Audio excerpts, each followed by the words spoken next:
is a presentation of Fox Sports. We are Baltimore. We are Southwest.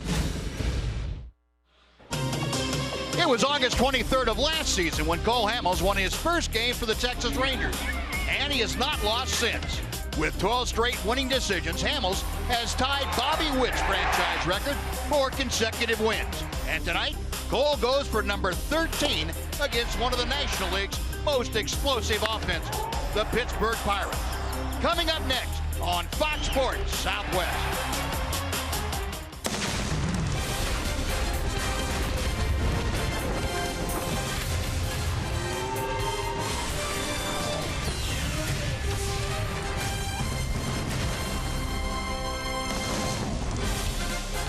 Texas Rangers baseball is presented by AT TEX high-speed internet.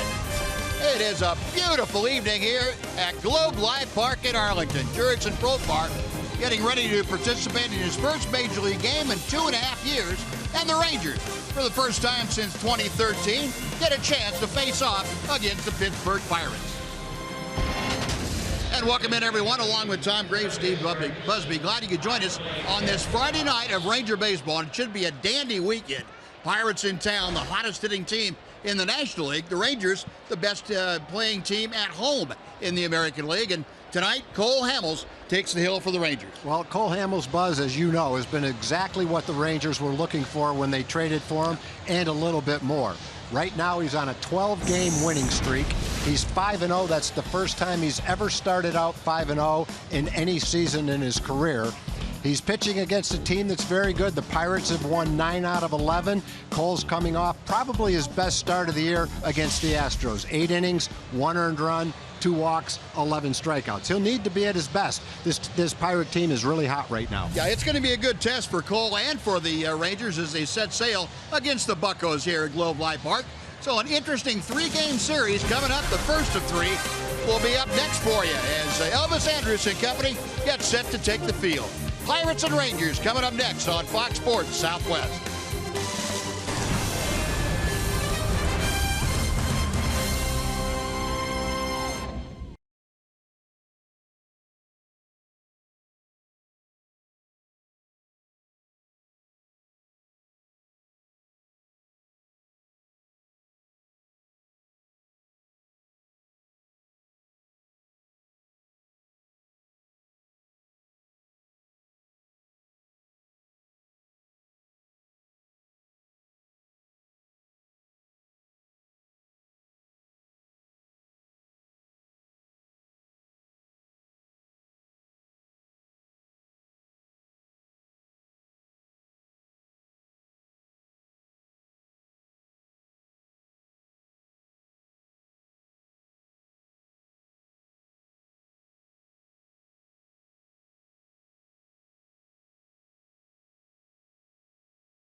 Texas Rangers baseball on Fox Sports Southwest is brought to you by your Texas Ford dealers. Visit your local Texas Ford dealer today during the Great American Sales Event and see why Ford is the best in Texas. By AT high-speed internet. Get a deal worth talking about. Get high-speed internet from AT&T. By Budweiser, not backing down since 1876. This Bud's for you. And by Southwest Airlines. Transparency, low fares, nothing to hide. The lineup cards being exchanged at home plate. Dave Joss, the bench coach, exchanging cards with Jeff Bannister, who was the bench coach before he came over to be the skipper of the Texas Rangers. Well, the lineup cards exchanged at home plate. Rangers getting set to take the field. Before we get things underway, let's check in with Emily Jones. Well, Buzz, this is a very special series for Jeff Bannister. Of course, the team that employed him for 29 years in baseball is now across the field from him in the opposing dugout. Banny admits there will be a few added emotions as they begin this series. The national anthem is played, and I look across, and I see the black and gold, the uniform that I wore for 29 years. It'll be an obvious, proud moment. You know, it will be emotional. But I'm proud to be right where I am. So hopefully most of the emotional part over with. An added bonus for Jeff Bannister. He will have Tony Beasley in the dugout for tonight's game. Bees making the trip up from Houston in the midst of his cancer treatment to be here tonight, guys. All right, Emily, thank you. Yeah, very important for Tony Beasley. Saw Tony last week down in Houston. He looks great. He's putting up a great fight, getting his chemo, and Tony, glad to see him in the dugout right there along with Shin-Soo Choo and Steve Buechele. Well, Cole Hamels out to the mound, and Tom's going to tell you about the lineup that he will face tonight. Pirates start off with their shortstop, Jordy Mercer. He's a .359 hitter in his last 10 games. All-star Andrew McCutchen is in center field. David Freese will bat third and play third base. Jung-Ho Kang is the DH. Francisco Cervelli is the catcher. Starling Marte, second in the National League in stolen bases, is in left field. Josh Harrison will be the second baseman. He'll bat seventh. Gregory Polanco, also been hot, .412 in his last 13 games, bats eighth. And Sean Rodriguez is the first baseman, and he will bat ninth. And that lineup facing the 32-year-old southpaw from San Diego, Cole Hamels. Cole making his 10th start of the year. He is 5-0 and 7-0 in his first 7 games in Globe Life Park, his first 7 decisions. He is bidding to become one of only 2 pitchers to ever get off to an 8-0 start in this ballpark. We are underway, and the first pitch is on the inside corner to Jordy Mercer for strike one. Mercer, 296. As Tom told you, he is smoking hot right now, right? As many of the Pirate hitters are. They lead the National League with a 284 team average. And get this, they have gotten on base at a 361 clip. Wow. 36% of the time as a team. And we consider guys that do that individually as having a great year, but Clint Hurdle's club, they are doing that as a team this year. 1 ball and 2 strikes. And Mercer right at the top of things. He has been very good since moving into that leadoff spot. A home run, 18 driven in. Beltre cuts off that 2-hopper. 1 away. Now let's take a look at the rest of the Ranger defense. It's delivered to you tonight by the New Braunfels Convention and Visitors Bureau. Outfield this evening, Brian Rua in left field, Ian Desmond in center, and Nomar Mazara in right. You saw Moreland at first. Jurickson Profar getting the start at second base. He will be there for the next 7 ball games. Elvis Andrus at short. You saw Adrian Beltre at third, and Bobby Wilson again behind the plate. Catching for Cole Hamels. Here is Andrew McCutchen, and that first pitch foul back and out of play. McCutchen hitting in the number 2 slot, and this is one of the newer, I'm going to say, transformations in baseball. The guys that crunch the numbers say you should have your best hitter hitting second in the order. Not that everybody agrees with it, but Clint Hurdle is setting up his lineup with his best hitter, Andrew McCutchen, in that number 2 spot. Well, one of the things they looked at was how many times he hit with 2 outs and nobody on base, batting third, which let the pitcher easily pitch around him on a number of different occasions. Batting second, he'll probably hit with 1 out and nobody on, where the pitcher will be less likely to try to pitch around him. And the other minor thing that could be major is you get 16 or 17 more at bats in the course of a season if you bat second instead of third. Those were a couple of thoughts behind the move, having him bat second. But it's definitely not traditional. I think anytime you've got a guy like McCutchen on your team, generally he's the guy that's going to bat third for you. And I would think, too, something that go into it is who do you have hitting after him? How good are your 3, 4, and 5 hitters also? That would probably play a part in where McCutchen's able to hit. Yeah, and if you don't have a real good 4th hitter and you come up consistently with 2 outs and nobody on, you're not going to get much to hit at. Exactly. But he's put up good numbers. He's been a guy that's been productive wherever he's batted in the lineup. 3-2 pitch, got him swinging, went up the ladder, and McCutchen's ladder didn't reach quite that high. 2 gone. Well, mentioned that Cole's coming off a game against the Astros, a big Ranger win. They won 9-2. Cole pitched 8 innings in that game through 112 pitches, only gave up 1 earned run, walked 2 and struck out 11.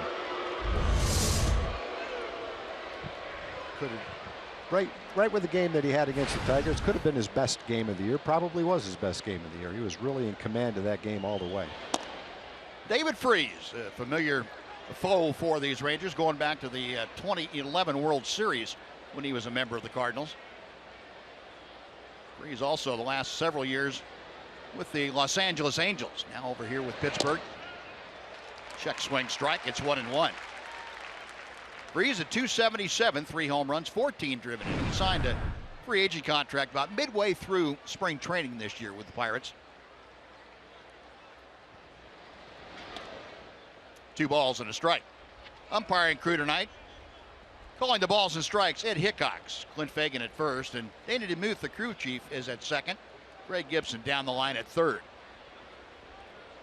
Yeah, I think when you look at David Freese talking about the lineup, Buzz, he's probably not a guy you would think would bat third in a lineup. Basically, last couple of years, a 260 hitter. 2-1, loop to right center field. That is going to fall for a base hit.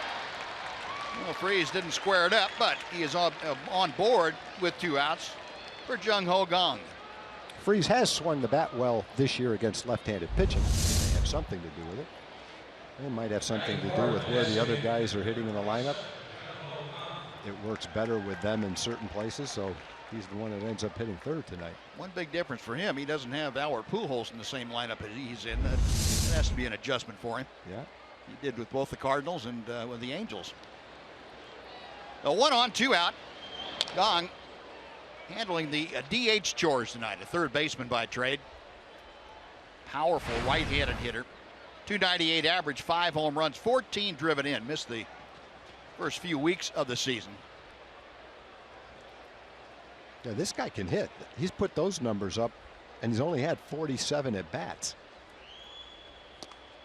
Good changeup. 0-2. Well, 5 home runs, 14 RBIs, and 47 at bats. Doesn't take a genius if you project that out over a season to see what you're looking at. Yeah, the Pirates were really intrigued by the numbers he put up last year in his first year. Opened their eyes. He has gone on strikes. Foul tip. Well, he must have just barely ticked that ball. No, still 0-2. That's another changeup. And he just ticked it right off the end of the bat. Fooled him just like the one before it. Only that time he was able to get a piece of it. Fastball called strike 3. Had him set up. And pretty good execution by Cole Hamels. A couple of strikeouts in the inning, a hit, and a runner left. After a half inning, no score.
The top of the first, Tom's going to tell you now about the Texas Rangers Southwest Airlines batting order. Well, Jurickson Profar will play second base. He's going to lead off. First game since late September of 2013. Ian Desmond, 10 for his last 19, will bat second. Prince Fielder is third. Adrian Beltre is the cleanup hitter. Nomar Mazara, 8th in the league now with a .320 average, is fifth. Ryan Rua bats sixth. Mitch Moreland is at first base. Elvis Andrus, with an 11-game hitting streak, is batting eighth. And Bobby Wilson, 12 RBIs in 13 games with the Rangers, bats ninth at catcher. And John Neese, the 29-year-old left-hander out of Ohio, working tonight. A crafty left-hander, throws a little bit below average velocity-wise with the fastball, a pretty good cutter, curveball and changeup. And Profar up the middle, a stop by Mercer, the throw, and they just did get it. Mercer playing a very solid shortstop, and that was an outstanding play to take a base hit away from Profar. Neese likes to throw his cutter into right-hand hitters. That's probably his best way to get right-hand hitters out. And he depends on his infielders to make the plays, and with the cutter, sometimes you don't hit the ball off the good part of the bat. Now, as we mentioned, the four basic pitches, including that cutter, and the Rangers have a little bit of history with him. Neese spent his time before coming to the Pirates with the New York Mets. He had a couple of starts against the Rangers. One rather memorable one for him, and not a positive one. The last time out lasted only a third of an inning back on July 4th of 2014. Had to leave because of a shoulder injury. Desmond and Mercer takes care of that ground ball, 2 away. Take a look at the Pirates defense. The outfield is a very, very solid one.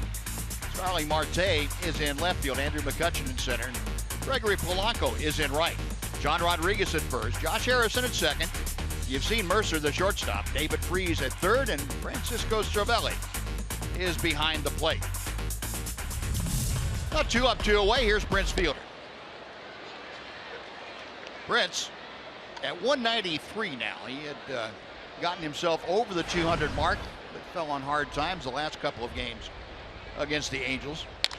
Hits this one well to right center field. That is up the alley and deep. One hop off the wall. Polanco plays the carom. Fielder steaming into second with a 2-out rocket of a double. Maybe Prince just needed to see National League pitches. Maybe. National League lefty, boy, he rocketed that thing. Got out to the fence in a hurry. Looked by Polanco like he was standing still. What that cutter looked like, or fastball, fastball cutter, whatever you want to call it. Right down the middle of the plate, and Prince drilled it. No, Fielder now in scoring position. Here is Adrian Beltre. Tailing fastball for strike one. Beltre checking back with Ed Hickok. Said, "You sure?" Yeah, it was. Beltre at 264. He is the team leader with 31 RBI this year. 1 ball, 1 strike. And we'll take a look at our TXU Energy Power Player to Watch. That man on your screen right there. Adrian Beltre, a .330 average with 15 home runs in interleague play since joining the Rangers back in 2011. He has enjoyed hitting against the other league, especially as a member of the Rangers. And he has done extremely well in this ballpark in interleague play. To right field, Polanco in a hurry toward the line makes the catch, and that'll do it. Well, Fielder, after a 2-out double, is left stranded. Will go to the second at Globe Life Park. Rangers nothing, Pirates nothing on Fox Sports Southwest.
Memorial Day weekend, Fox Sports Supports is proud to team up with Merging Vets and Players. It's dedicated to ensuring our nation's warriors can be as productive off the field as they were on it by joining combat veterans with former athletes to form a common bond over dedication and teamwork.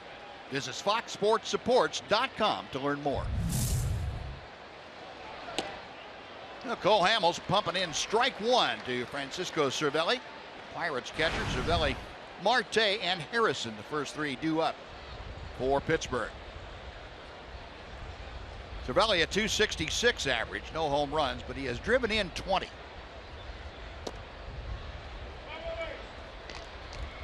One and one. Cervelli, the former New York Yankee. Against the Rangers, he's had some experience against Texas, a .300 career average. He's also hit safely in all 13 games, as you can see. Driven in 11.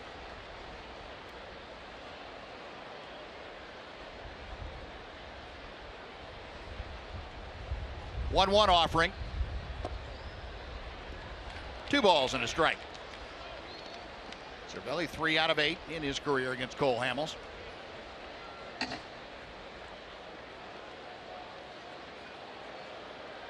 Cole not wasting a lot of time, going back to work. Elvis on to Moreland, 1 gone. Well, before Starling Marte steps in, let's welcome in Jim Knox. All right, Buzz, great night here at Globe Life Park. It's also daddy-daughter date night. And, Greg, you have your hands full. You have one working on the field and 2 daughters here in the stands? That's right. My daughter Sabrina's working tonight, and I have my daughters Natalie and Aubrey here with us, along with my granddaughter Molly and Hannah. So we've got a big night tonight. All right, good to have you out here. What's that? What you got? You got a ticket? Ticket, okay. Anything else you'd like to say? Anything?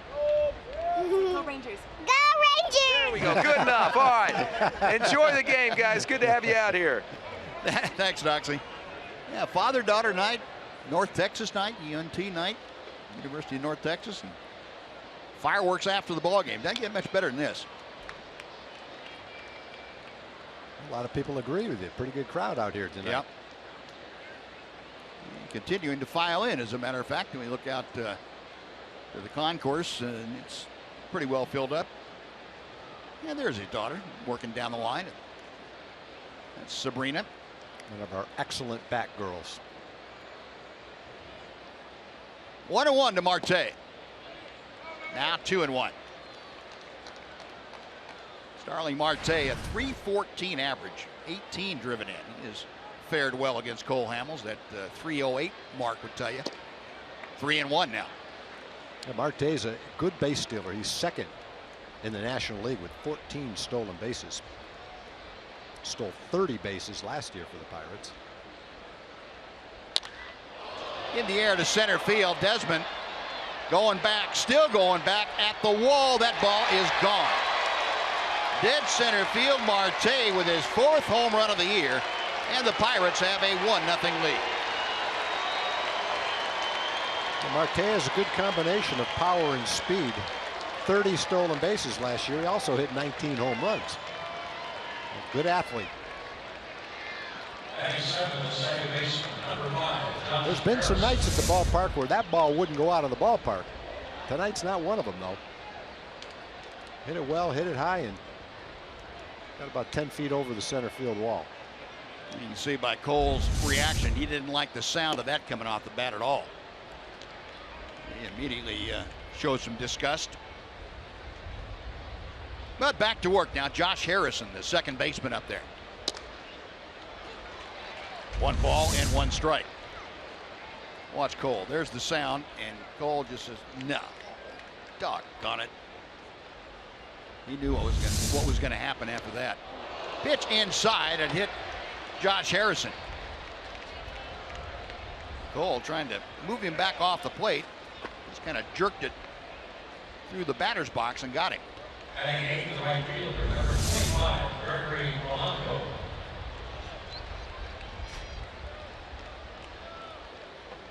Looks like the cut fastball that is pulled through the zone and got Harrison on that left leg. So 1 on, still just 1 out. Gregory Polanco now, the right fielder, steps in.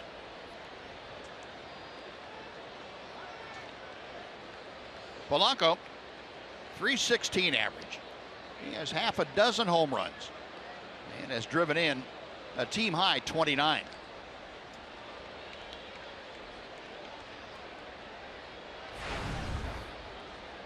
Harrison's a good base runner as well. He's 7 out of 8 stealing bases this year. Yeah, the bottom of this lineup that Clint Hurdle's put together for this Bucks team, pretty impressive. You go from Marte, who's hitting 314 before that home run, down to Harrison, who's a 319 hitter, and then Polanco, a 316 hitter, along with Sean Rodriguez, 297.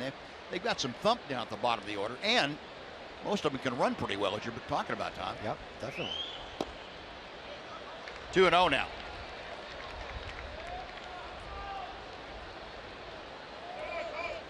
Well, our Ford leaderboard showing you the averages against left-handed pitching, and the Rangers at 291, trailing only the Boston Red Sox. Pittsburgh 4th in the major leagues. Ball fouled away. 279 is the Pirates average. 2 balls and a strike to Gregory Polanco. Harrison, the runner at first, after being plunked by a Cole Hamels pitch.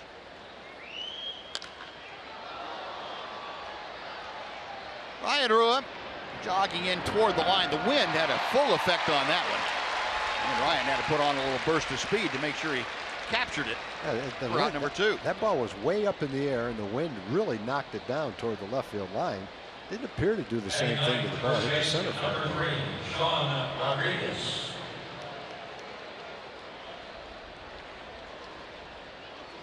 I guess we'll be able to judge more when we see a ball hit to right or right center. See if the old jet stream has come back into play a little bit. I don't think the ball that Prince Fielder hit is any indication. He hit that ball so hard it wouldn't have mattered. Yeah, that's probably going to go in the same spot no matter what the weather was. Well, here's Sean Rodriguez. Rodriguez has become a very good utility player for this National League club, the Pittsburgh Pirates. 297 overall average. 5 home runs, 15 driven in. He was a very good pinch hitter coming off the bench. Against left-handers this year, he's been a 360 hitter. 9 for 25. And he rips that to left for a single. Harrison will stop at second. So 2 on with 2 out. Back to the top of the order for Jody Mercer. Shortstop Jody Mercer. Well, Rodriguez is swinging the bat. 300 hitter now. He's a 228 career hitter. He must have picked up some good tips in the offseason. He's off to a good start this year. He's knocked in 15 runs so far this year. He only had 17 all of last year. Nick Leva, the first base coach for the Pirates, down there talking to Rodriguez. Jordy Mercer for his second at bat. Grounded out to Adrian Beltre to start the proceedings here tonight.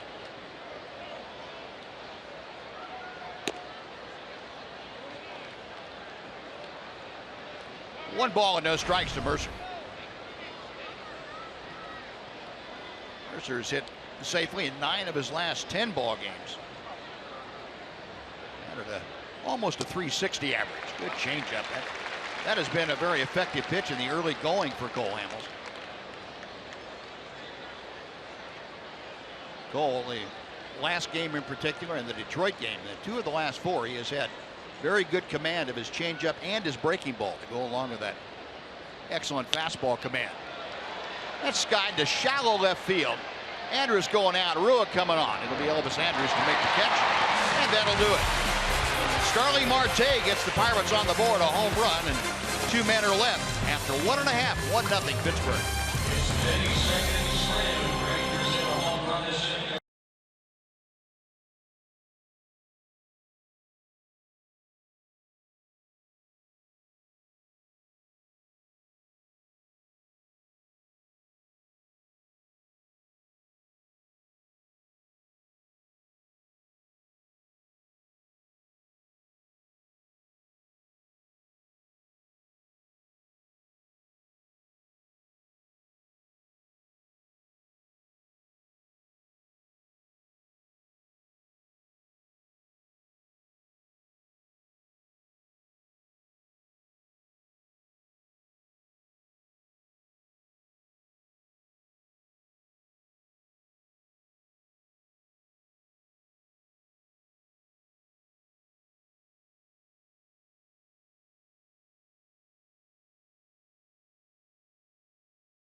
Rangers baseball on Fox Sports Southwest is brought to you by your Texas Ford dealers.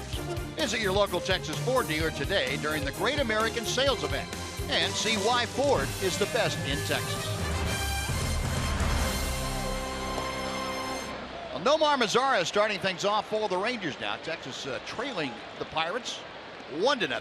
Mazara steps in with a .320 average. He's now the team leader with 8 home runs. He has hit 4 home runs in his last 5 ball games. Just went completely crazy against the Angels. I think he won over Mike Scioscia after the showing that he's had against Los Angeles this year. He was 6 for 12 with 2 home runs and 5 RBI in the 3-game series. As he takes a strike to make it 3-1. Overall, a 4-game hitting streak.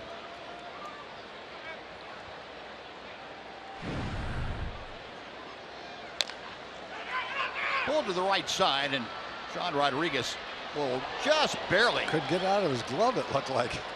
Beat Mazara to first. Looked like he had in mind to toss it to the pitcher.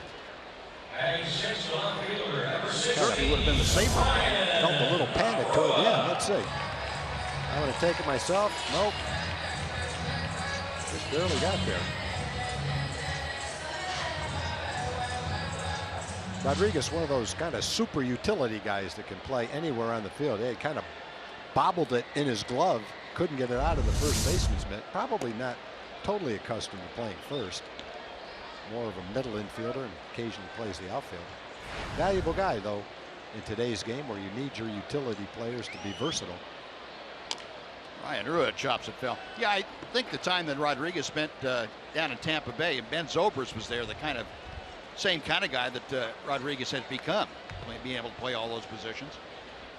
Might have taken some tips from how Zobrist went about his business.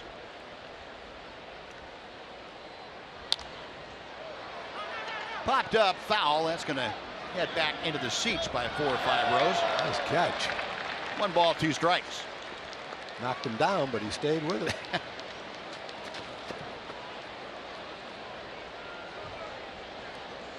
Rua with his daughters. Yeah. Rua with a .282 average.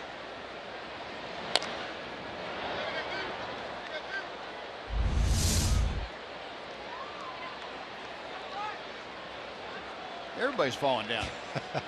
Dad's a hero now.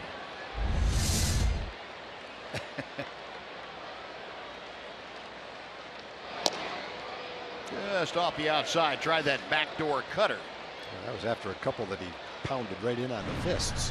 Well, he's a veteran guy. He's got a good idea what he's doing.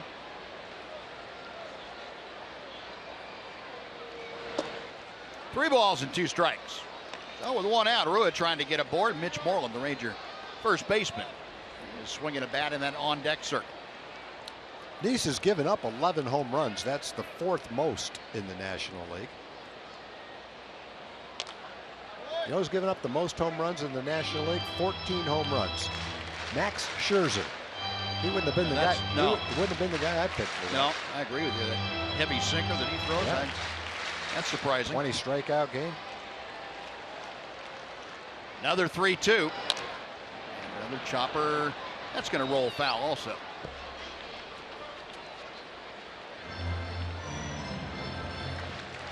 Rua coming back to the plate, getting the start against the left-hander. He's had good success against left-handers this year. He's gone 14 for 33. That figures out to a .424 average. Jonathan Neese, a 13-game winner a few years back with the New York Mets. Another chopper foul. Mets and Pirates made a trade this past winter. Neil Walker went over to the Mets. And Jonathan Neese came down to the Pirates.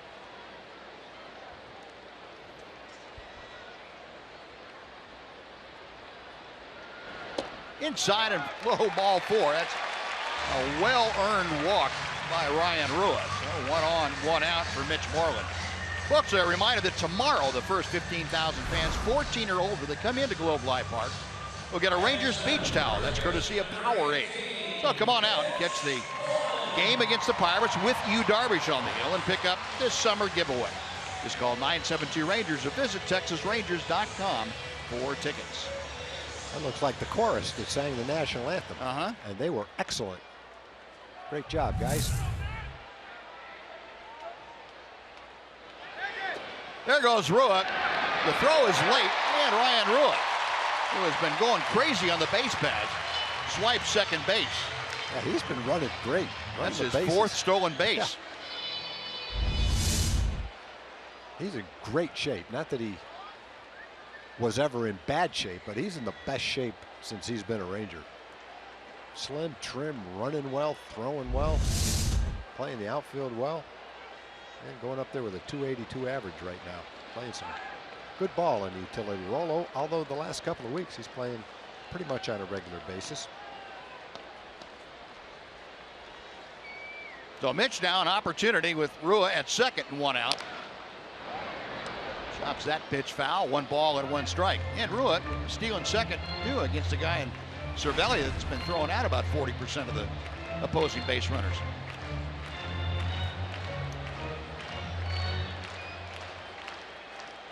%41% to be exact before that Ryan Rua stolen base.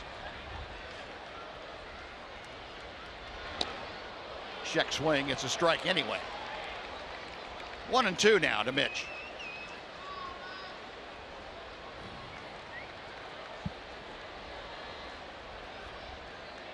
Moreland and a 1-for-4 game here on Wednesday afternoon. Drove in his 17th run of the year in that contest. Reaches out and pokes one down the line and deep, but hook foul. And you got to be extremely strong to hit a ball 320 feet like that. Yeah, that ball went a lot farther than the swing might have indicated.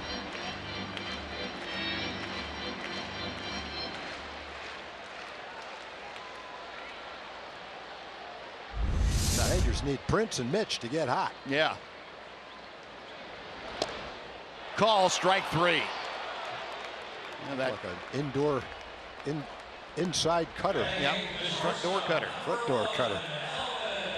First strikeout for Nice. I guess if you throw a front door cutter, you end up indoors. That's where it is.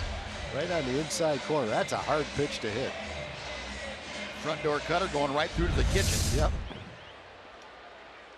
No, 2 gone now. Rua still in scoring position. Here's Elvis. Andrews on a great run. He has an 11-game hitting streak going. And his average with runners in scoring position also catching back up. Went into a funk for a little while, but he's back up to 382 in those situations. That's tied for 5th in the American League.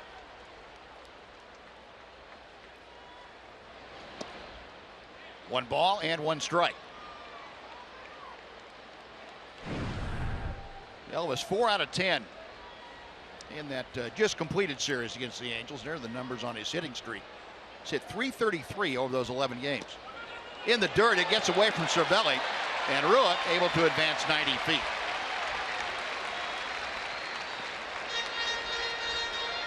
A wild pitch. And the Rangers have the tying run down there at third.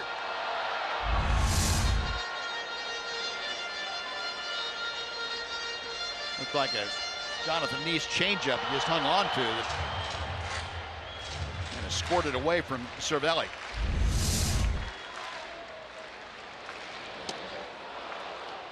Elvis trying to get out in front of that, and he did over the top of it. 2-2 now. There are the numbers for Elvis this year with 12 RBI. 12 of his 17 runs driven in this year have come in these situations.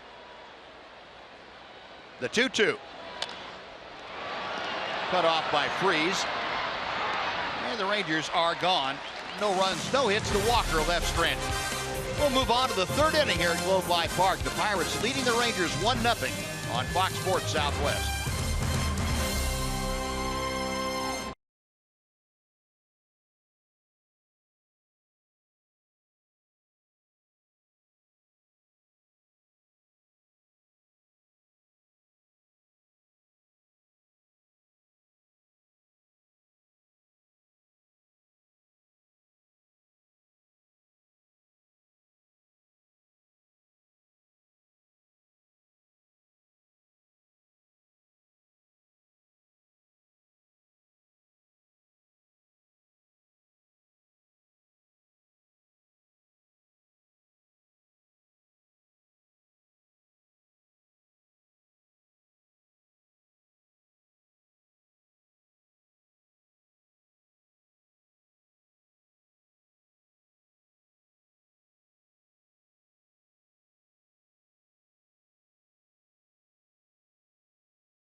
by a score of 1-0 as we head to the top of the third here at Globe Life Park in Arlington. It is UNT night as the Mean Green being represented by new head football coach Seth Luttrell. Seth, what's it like to be out here representing your new school? It's unbelievable. You know, it's been an unbelievable experience here the last couple months. I've gotten to know a lot of great people. Our players have done an unbelievable job through this transition. I'm really excited about those guys, and really excited about the leadership and the vision of our administration. And you know, taking this Tier 1 university, it's unbelievable in academics, some of the best in the country, and our fans deserve an unbelievable athletics program as well. For you to be out here, I know you're a Ranger fan, no stranger to the ballpark, to be out here throwing out the first pitch, what's that like? It's been a long time since I've thrown a baseball, but you know, it's exciting. You know, these are the best fans in the country. Here where we're at, you got the best high school athletes in the country right here in Texas, and it's just an unbelievable experience just to be able to come out in this night and this weather and just enjoy sports. I don't know if we've got video of that first pitch, Seth. We just saw it. What am I talking about? Look, take me through that first pitch there. You said they couldn't handle your knuckleball, right? Oh yeah, watch this. I mean, that's straight knuckler. Yeah, you may have killed a few worms on the way to the plate. Hey, in your defense, your wife did tell me you've had a few surgeries on both shoulders, multiple surgeries. We can blame it on that, right? That's no excuse. No excuse. That's no excuse. It's been a long time since I've thrown them baseball, but I do respect the sport. I have a lot of fun watching it. There's a reason why I didn't play it much, though, right? I gotcha. At least it was just one hop, though, right, Seth? I'm very fortunate. It was just, it could have been two. There's no doubt about it. Just one hop. Thanks so much, Seth Luttrell. We appreciate it here on UNT night, guys. We'll send it back up to you. All right, and thank you. Can't imagine a football coach is going to make an excuse. Got to own that pitch. Yeah. Now, in the meantime, Cole Hamels got Andrew McCutchen looking at strike three. Oh, one gone. Here is David Freese, who singled to center field his first time up there. Cole trying to settle back in after giving up a home run to Starling Marte last inning. Also had a hit batter and a base hit, but escaped further damage. 1-1 to Freese. Talked about Cole, his days in the National League and his success against the Pirates. This is his 10th career start against Pittsburgh. Cole came in with a 3-2 career record. He does have quality starts in his last 7 straight, with 7 or more innings pitched in all 7 of those games. That's not a pretty good roll against the Bucks. 1-2 to Freese.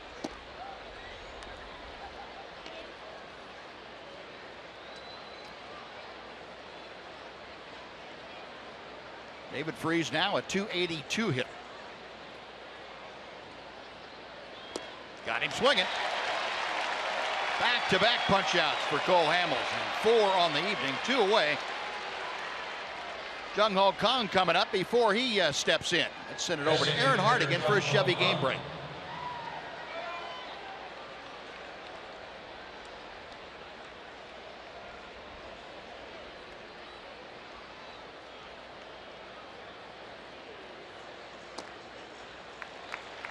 All right, Aaron, thank you.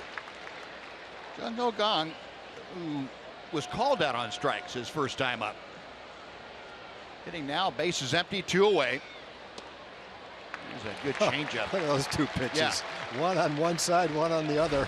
Right at the bottom, right on the edge. It's kind of like thinking I'm not going to have much success tonight if both those pitches are strikes. And like he throws them there all night. Playing connect the dots. Now ball to the right side. Mitch going to have to hustle back as Brofart throws him out. And it's a 1-2-3 inning. First time Cole has set down the Pirates in order tonight. We played 2.5 here in Arlington. It's the Pirates 1 and the Rangers 0.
Folks, let's take a look at tonight's greater coverage of baseball, sponsored by T-Mobile.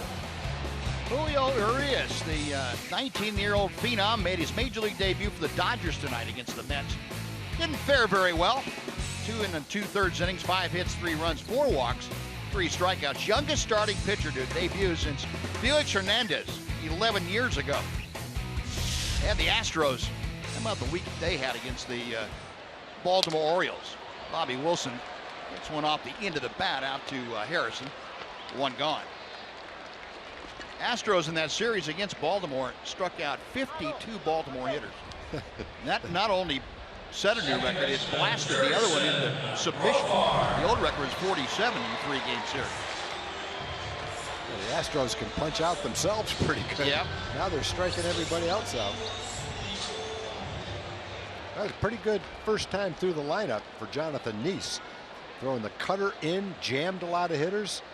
Looked like he put it on the back side of the back, doored it a couple of times. They hit him off the end of the bat. One ball that hit the center of the bat was Prince Fielder's double. Other than that, not much in the way of solid contact. Jurickson Profar out on a very nice play by Jordy Mercer, the shortstop, first time up. Profar called up from AAA Round Rock to take the spot of Rougned Odor while Odor is serving his suspension. 7 games, in case you missed it. The suspension reduced for Odor by 1 game. And so Profar getting the chance to play the next 7 ball games. Hitting well at AAA, especially lately. He was batting .353 in the last 8 ball games before his call-up.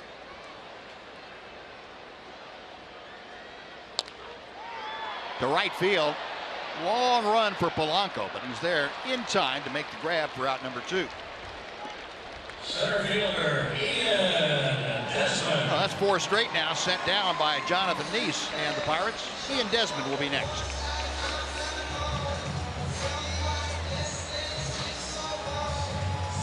Desmond also a ground ball to shortstop, his first time.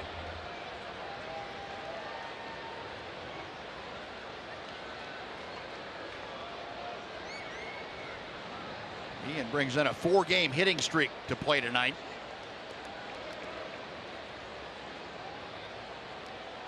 Over those 4 games now, +1 at bat tonight, he is hitting an even .500. He is 10 for 20. Nothing in 2.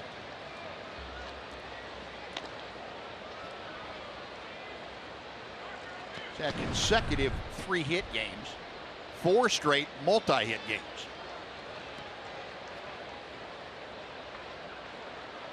He's now 6th in the league as he gets another base hit here with 2 outs in the 3rd inning. Desmond with his first base knock of the night. Desmond with 18 multi-hit games is 6th in the American League. He's halfway to another one. Nothing for his last 21. He's hitting the ball solid, finding some holes. Running the bases, doing it all for the Rangers right now. Nomar Mazara have been the most consistent Rangers all season long. Well, here's Prince Fielder, who hit a bullet off the Snapple sign in front of the Ranger bullpen his first time up. It appeared as though John Neese tried to get the cutter away to him and never got away. Prince's big bat intercepted it. Jammed him that time. And Sean Rodriguez will take care of it. So that'll do it. Rangers get a 2-out base hit from Desmond, but strand their 3rd runner of the night. After 3, Pirates 1, Rangers nothing. Fox Sports Southwest.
Love them, the red, green, and blue dots from the Texas Ranger dot race, the original dot race. This season, collect all 3 dots in a limited edition bobblehead series. That's presented by Nitto Tires. The blue dot is the first in the series. It'll be given away to the first 15,000 fans this Sunday. Rangers take on the Pirates in that Sunday afternoon contest. Log on to TexasRangers.com to get your tickets today. Well, Cole Hamels back to the hill, still trailing 1-0. Francisco Cervelli, the Pirates catcher and number 5 hitter, leading things off. 1-0 pitch to him. 2 balls, no strikes. Cervelli and a ground ball to short as he led off the 2nd inning. Pirates a run on 3 hits, the only scoring done on Starling Marte's home run. 2-1 now to Cervelli. And when the Pirates lost Russell Martin a couple of years ago, they weren't sure how their catching was going to shake down, but Cervelli's been very good. Last year he was a .295 hitter. This year he's hitting a solid .260, .270. Doing a nice job behind the plate as well. And he's making a lot less money than Russell Martin is too. Yeah. So I think for dollars spent, Cervelli's a very good alternative. The 3-1 pitch from Hamels, well to right field, but Mazzara backpedaling a couple of steps, handles it for out number 1. So Cervelli makes a U-turn at first base and back to the Pirates dugout. Now Starling Marte. The only mistake that has cost Cole Hamels in this ball game was the pitch to Marte, and Cole reacted with not a lot of love for himself after that pitch. He was pretty put out by the result of pitch pretty much in the middle of the plate. Here's a good breaking ball for strike 1. Take you back to that 2nd inning. Target set down and away, and the pitch kind of cut in from the outside corner right to the middle. The screaming hit me all the way in. And Starling Marte obliged.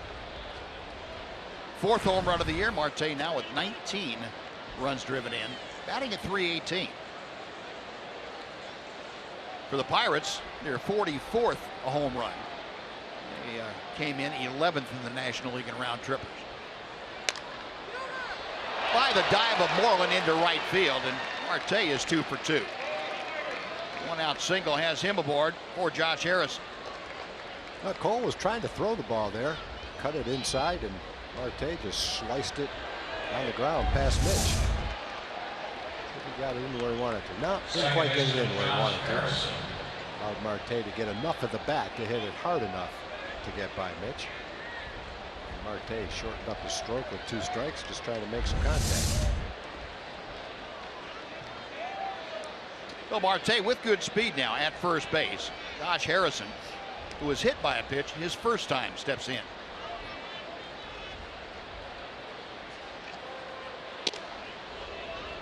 Josh going, or I should say Cole going right in there again on Harrison. Harrison at .319 average, 2 home runs, 25 RBI. He has enjoyed his time in interleague play. There goes the runner from first. The throw by Bobby Wilson is late. And Starling Marte with the stolen base is now in scoring position. I mentioned Marte, that's his 15th stolen base. Excellent base runner, stole 30 bases last year. Didn't have a huge lead, kind of an average jump. You see how quick he is and how fast he got to second base. 2 balls, no strikes now.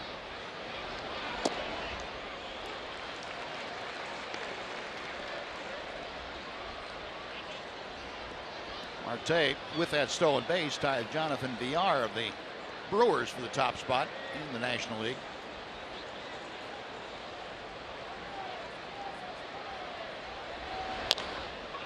Hit to left field, hit pretty well. Rua into the corner, still on the move, makes the catch. Tagging at second, moving to third. The throw just a little bit towards second base allows Marte to get in. with the head first slide. A nice play by Ryan Rua, though, to run that ball down in the corner. And got off a pretty strong throw. Yeah, Ryan's got a good arm. Marte taking a little bit of a chance with 2 outs, trying to get from second base to third base. If somehow Ryan located that ball a little closer to third base, he would have been out. Yep.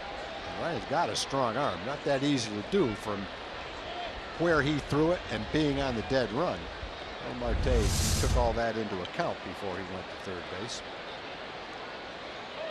Oh, 2 away now, and with Marte and his speed at third, Cole Hamels will work from the stretch to Gregory Polanco. And he pumps in strike 1. Polanco skied to left field in the second inning. 314 average to 29 RBI, as we mentioned, the high water mark on the Pittsburgh team. Polanco had a career high 5 RBI on Tuesday. Mitch Moreland is going to take care of that, and to the bag he goes. That'll do it. Well, Cole Hamels able to work around a single, a stolen base. 1 left aboard after 3 1/2. It's the Pirates 1, the Rangers nothing on Fox Sports Southwest.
Around Saturday, June 4th, that's a week from tomorrow, Rangers are taking on the Seattle Mariners on that day, and the first 7,500 kids 13 and under will receive a Dairy Max 3/4 sleeve AL West champion t-shirt.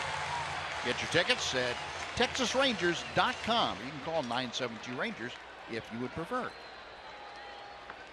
Adrian Beltre starting off the Ranger 4th inning, and Neese misses outside for ball 1. Beltre flied to right field his first time up. Rangers have 2 base hits and a walk, and that has been it against Neese in the first 3 innings. Mercer takes care of that ground ball. 1 gone. Rangers having a tough time squaring the ball up. He's adding and subtracting velocity very nicely. Rangers have not been able to catch anything in the middle of the plate with authority, with the exception of Prince Fielder. Here is Nomar Mazara.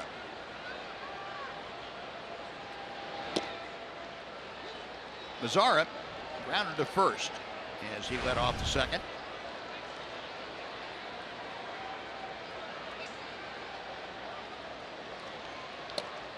One ball and 1 strike. Pirates, after that first pitch for strike 1, went into a pretty extreme overshift against Mazara. 3 bucks on the right side of the infield. And Nomar trying to defeat that shift. He just fouled it away. How about Wednesday afternoon for Nomar Mazara? 491 feet according to StatCast. His 8th home run of the year. And he remodeled that section of the upper home run course. Generally, if you're sitting there, well, you're not going to get many balls. Might never have been one hit there before, but if you do, You feel like you've got a lot more time to decide how to catch it than you did on that one. That thing got there quickly as far as it went. And it was still going fast when it got there. It's not a high fly on its way down. That's kind of a line drive on its way down. Yeah, then it hit that that support. Be careful. Caromed off. And he does. Mazara said, fine, you can overshift. I can take it that way if I get the right pitch. I did, and I will. I don't know how you can put that shift on, especially when he's got 2 strikes. I know you're not playing there unless the statistics show that that's the place to play. But we've just seen this guy hit enough to know that, especially with 2 strikes, he's just not a pull hitter. He's going to say thank you very much and take that base hit. Yep. And it's pretty rare for someone who's only 21 years old. A lot of veterans on the team that can't do that. Ryan Rua takes a strike. And I think it's rare for a player of his lack of major league experience to be willing to do that. You know, guys want to get up there and swing and see how far they can hit it. A lot of them do anyway. And that's not a quality that Nomar Mazara has. Now, that's not to say he didn't appreciate the 421-foot or 491-foot home run that he hit. That I'm sure it impressed him more than he will ever let us know. But you know, that's nice to be able to do. But it's also nice to be able to get on the base paths and have somebody drive you home too.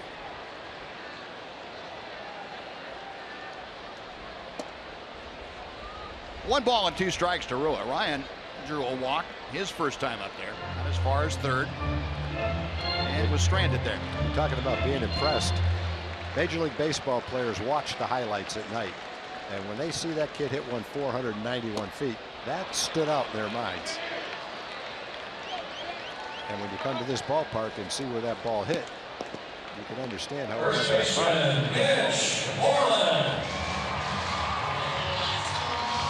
Yeah, if it doesn't hit that upright, the second one from the right side of the pitch, if it doesn't hit that upright, it probably goes in the first or second row above that exit. Yeah, it's above the. I think it's above the exit too.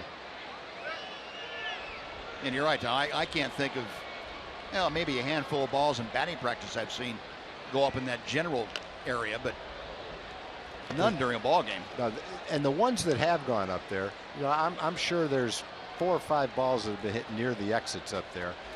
But the ones I remember were hit high and were kind of coming down. Right. They weren't hit as hard as that ball was hit.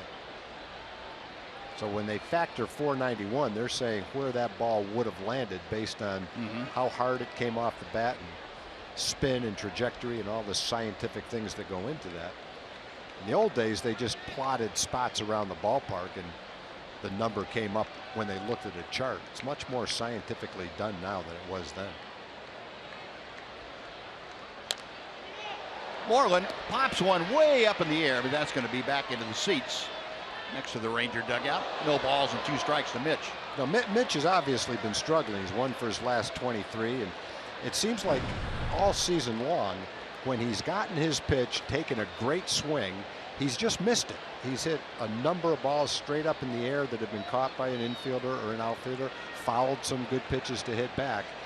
Just not quite catching the good pitches to hit like he's so capable of doing.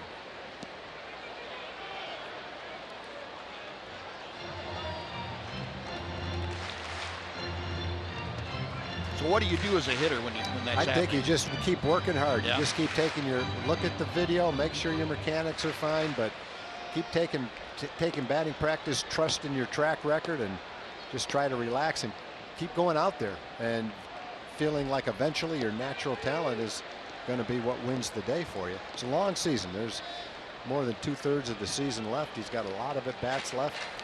Just don't get preoccupied when you look up at the scoreboard and you see what your batting average is. Just kind of trust in your ability. And it probably seems like everybody he talks to turns into a hitting coach. Yeah, and you know, I guess you can get carried away with mechanics and things like that. Sometimes it just boils down to you got to beat the pitcher on a given day and a given pitch, and just go up there with that in mind. Let it fly. See it and crush it. Yep. Don't try to pull it. And just staying alive, that foul tip in and out of Cervelli's glove.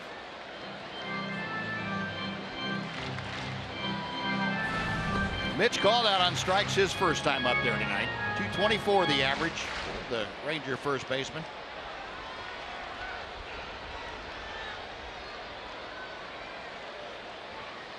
Neese a check of first. And Mitch again expanding the zone but able to make contact.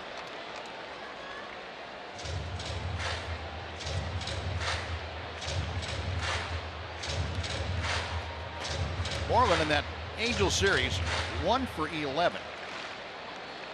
That one was a double that drove in a run.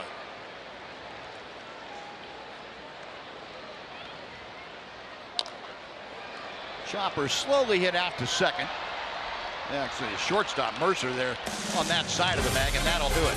Rangers get a hit, but strand their fourth runner of the night. We'll move on to inning number 5. The Pirates won, the Rangers nothing on Fox Sports Southwest.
Globe Park, this was the scene before the game. The Fox Sports Fan Express rolling in for the big town. A din on hand. Plenty of students from North Texas because it is North Texas night here tonight, Buzz. And how was that bus ride over?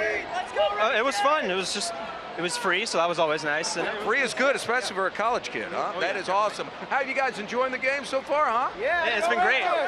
All right, got the head football coach throwing out the first pitch. Not bad. You can't ask for anything better. All right, you guys enjoy the rest of the night. Root on those Rangers. Good to see you. North Texas night here. Buzz. All right, Knoxy, thank you. Cole Hamels to work here in the top of the 5th. John Rodriguez leading off and has the advantage in the count at 2 balls and no strikes. Rodriguez lined to single the left field his first time to the plate. Pirates with a run on 4 hits tonight through the first 4 innings. Rangers no runs on 3 hits. And Hamels has fallen behind 3-0 to Rodriguez. Cole has not walked a hitter tonight. He has hit 1. And he's going to walk his first hitter here as Rodriguez draws the leadoff pass. Shortstop Jordy Mercer.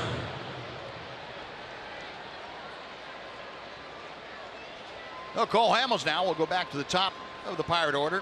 Jordy Mercer, who is grounded out and popped out, will step in. See what the Pirates might have in mind with Rodriguez at first and nobody out. A 1-0 Pirate lead. Cole Hamels trying to give Mercer the opportunity to tip his hand if he was thinking about bunt.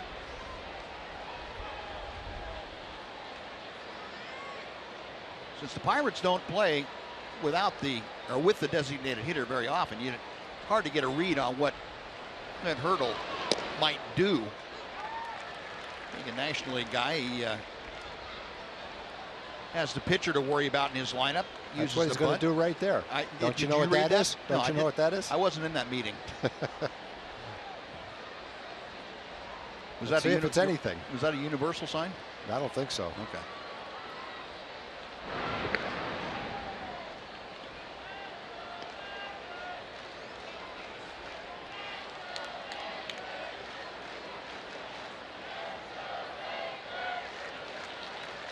Clint in his 6th season with the Pittsburgh Pirates.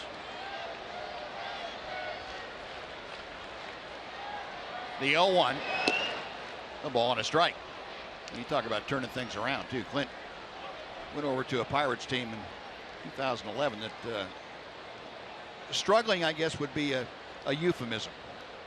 They were really having problems organizationally all the way up and down. It's starting to turn the corner, some say, but Clint Hurdle has gotten them going the right way. Moreland, and throws it behind Elvis. The ball goes into shallow left field. Elvis didn't get up very quickly. Now Rua able to come in and get the ball, and that's going to be an error on the throw to allow Rodriguez to go all the way over to third, and Mercer ends up at second. Well, that's so unusual for Mitch. An easy play, a hard hit ball was going to be a simple double play. 3-6-3. You've got a left-handed thrower, which makes it a little bit easier. Ball just sailed on him.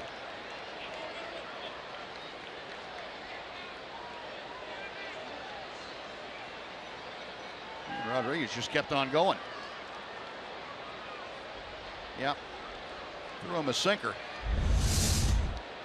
No, first error of the ball game by either team. Second and third, nobody out. And Andrew McCutchen has to jackknife out of the way of that Cole Hamels pitch. Rangers with nobody out will play the infield back. Generally, the thinking is you don't want to play it in with nobody out for fear of you opening up a big inning. You can get one out here, then you got a chance to play the infield in to cut a run down at the plate.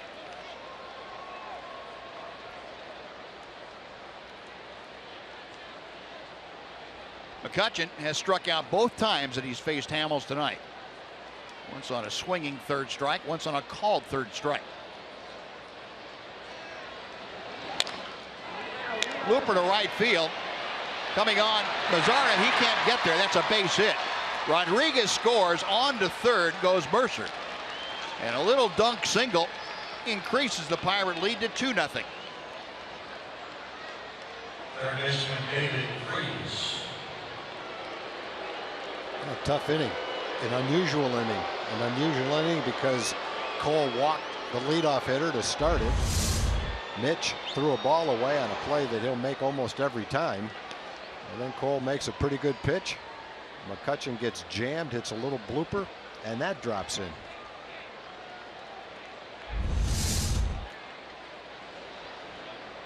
Well, McCutchen drives in his 21st run of the year. Runners at first and third now for David Freese. Freese a single and a strikeout. 0-1.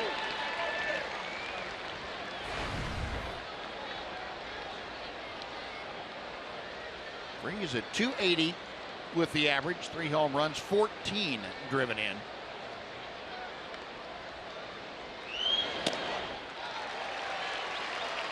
Nothing in 2.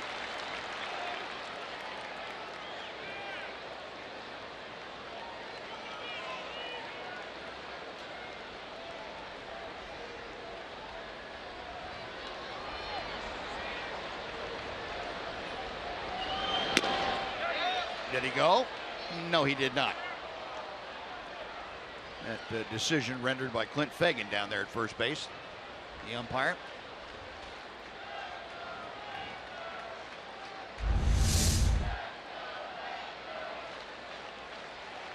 Good call.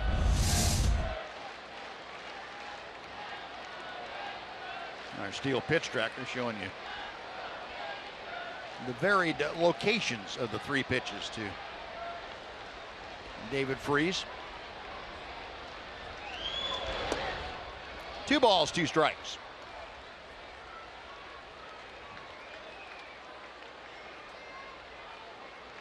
So Cole Hamels down up to 80 pitches for the evening. 45 strikes, 35 balls.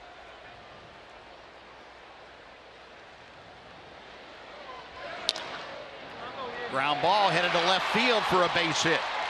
Mercer scores, stopping at second. McCutchen. RBI single by Freese. It's now a 3-0 Pittsburgh lead.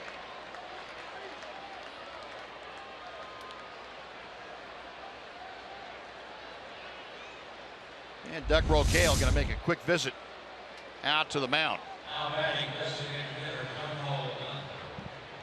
Oh, tough inning. Blooper found a hole, a little jam shot, ground ball found a hole, a walk, and an error. The error was a killer because that would have almost assuredly been a double play, which would have been 2 outs and nobody on. And it's such an unusual throw for Mitch to make because he's generally very accurate with his throws. Just one of those ones that got away from him. Yep.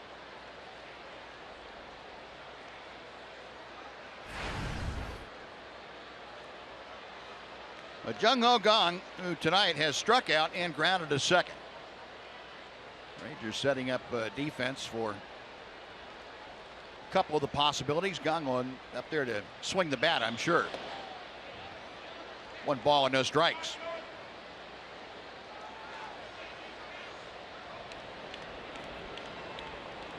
And Luke Jackson starting to loosen in that Ranger bullpen. Cole's at 82 pitches right now. Hit well to right field.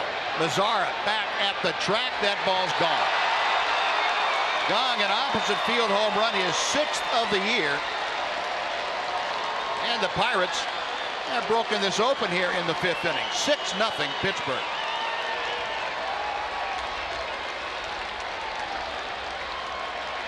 Oh, that's a good team taking advantage of opportunities. A leadoff walk and an error. And they jumped on the opportunity and maximized their output. Answer Francisco Cervelli. For Kang, he's now been up 50 times and hit 6 home runs and knocked in 17 runs.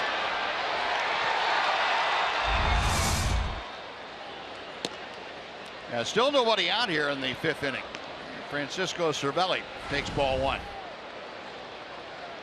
Cervelli has grounded to short and lined to right field. Elvis gliding to his left. 1 gone.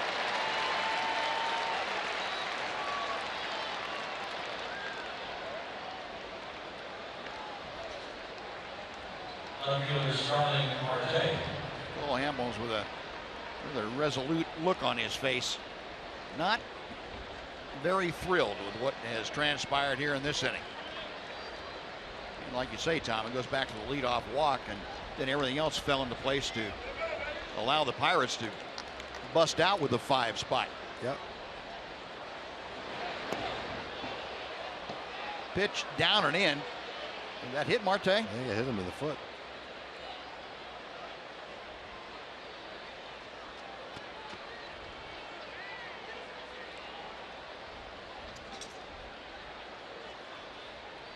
Trainer and Clint Hurdle will take a look at that. Oh yeah, right on the little toe. Well, fortunately for Marte, it looked like a curveball. Definitely hit him though. Pirates came into this game hot, hitting .329 in their last 10 games, averaging over 6 runs a game. And they're staying pretty hot here in the 5th inning. Once they got an opportunity, they jumped on it. That's the second hit batsman that Cole Hamels has had tonight. He now has 6 for the season. Marte having a little trouble putting any kind of weight on that left foot.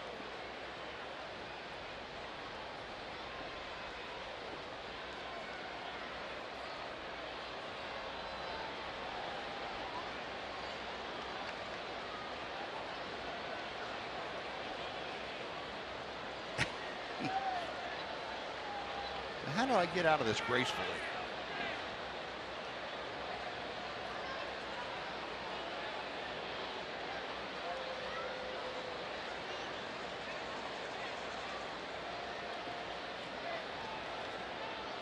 All right, we're going to make a decision now. Meanwhile, Cole Hamels pacing around out there. And Marte has finally decided that he can at least hop along well enough to get down to first base.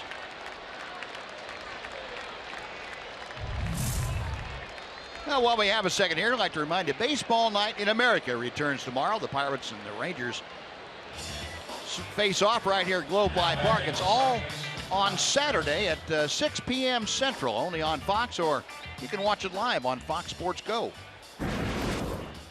Yu Darvish will be the principal on the hill for the Rangers tomorrow night. His first start is back in August of 2014. A 1 on, 1 out. Harrison lines one to right center field. That is down for a hit. Rounding second, Marte. He is going to third.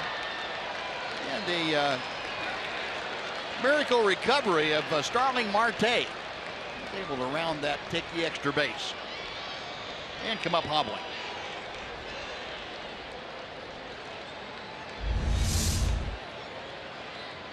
Right fielder Gregory Polanco. Yeah, once he got moving, he forgot about it. So 8 hits now for the Pirates. Gregory Polanco will come to the plate. He's still tending to Marte down there at third. Polanco is the 9th Pirate hitter to come up in this 5th inning. Pittsburgh leading 6-0. Runners at first and third, and Polanco has grounded to first and fly to left field.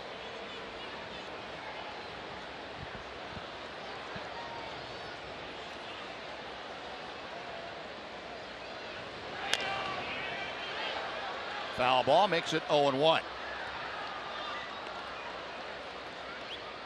Great night out here. Father-daughter night at the ballpark.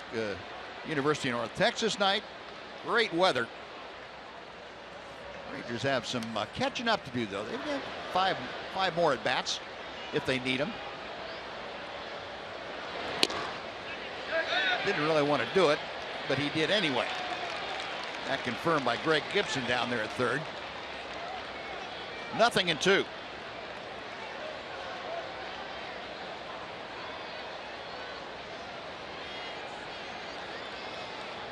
Hamels with his 90th pitch of the night. Instead, it's a little toss over to first.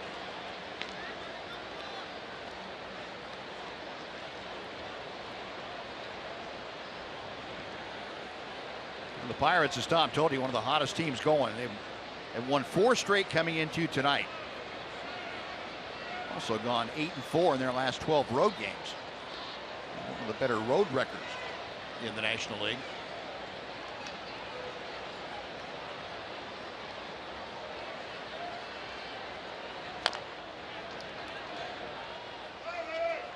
Rolled foul. We'll try it again at no balls and 2 strikes.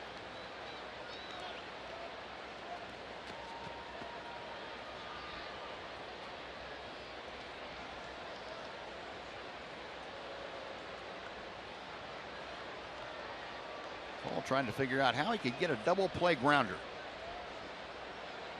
or line drive. Doesn't matter. Any kind of double play. 1-2. Mentioned how hot Pittsburgh has been, the individual hitters. Polanco hitting over 400 the last 2 weeks. He's having an excellent season. Don't see many 8th place hitters with these kind of numbers. He leads the league with 18 doubles. Gonna have a hard time hitting that pitch, though. Yep. 5th strikeout for Hamels. 2nd out here in the 5th inning. And Sean Rodriguez will come up for the 2nd time in this frame. Fastball tailing right in under the hands of Gregory Polanco for the strikeout.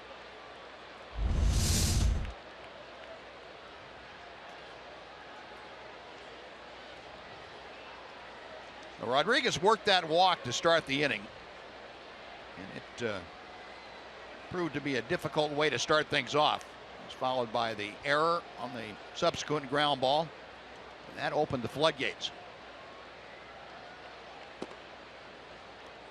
1 ball and no strikes.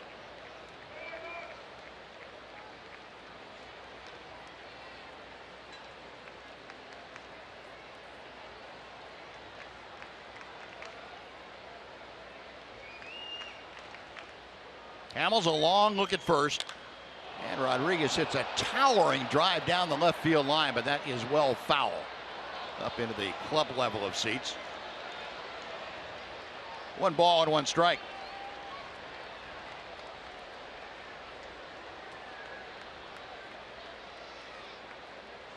Rodriguez in his 2nd year with the Pirates. Last year appeared in 139 games, hit .246.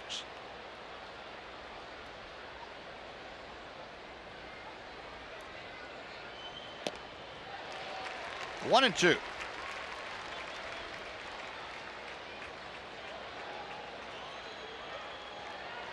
Our RF camera roaming around Globe Life Park, giving you a pretty good shot from the upper deck, right down that left field line.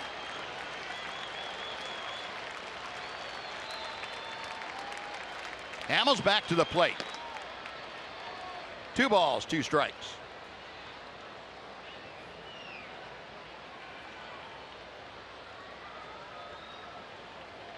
Cole now nearing the 100 pitch mark.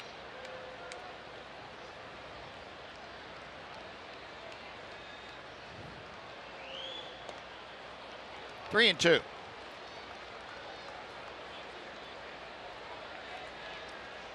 Rodriguez bidding to reach base again in this inning. Keep things going. Jody Mercer, the leadoff man, is in the on-deck circle. Steele pitch tracker, showing you the scattergun approach. Low ball 4, that'll load him up. 2nd time that Rodriguez walked in the inning, and that's going to do it. As Jeff Bannister on his way to the hill, and Cole Hamels will have his shortest outing of the year by far. He is going to leave after 4 2/3 innings, and Luke Jackson will be summoned from the Ranger bullpen to come on into this ball game. So very disappointed Cole Hamels in a rematch with the Pirates. And the Pirates tag him for 6 runs, and he leaves with the bases full here in the 5th inning. We'll take a timeout. We're back to Globe Life Park right after this.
For you about the 29 years that Jeff Bannister spent in the Pirates organization, the only one that he had known before he became the manager of the Rangers. Pittsburgh's 25th round draft pick in 1986. Minor league games, 515 of them. Jeff, a 247 career minor league average. In 5 seasons as a minor league manager. And we'll take you back to the flashback from 1991. Jeff Bannister with an opportunity to get to bat at the major leagues.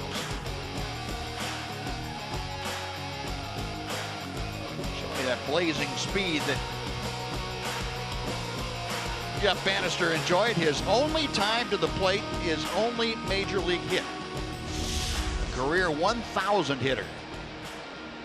Luke Jackson going to work against Jordy Mercer. And Dave Burchett, our esteemed director, cracks the whip on the production crew down there. He made them go look this stuff up. 84 major league hitters have retired with a 1,000 batting average. Wow. I wonder what the most amount of at-bats are. Who has the best 1,000 mark? We're going to get that in a minute because I just heard him crack the whip again. So somebody's going to work on it. Like, do you think someone's like 33 for 33? I wouldn't bet on that. I wouldn't bet on 7 that. for 7? It might be.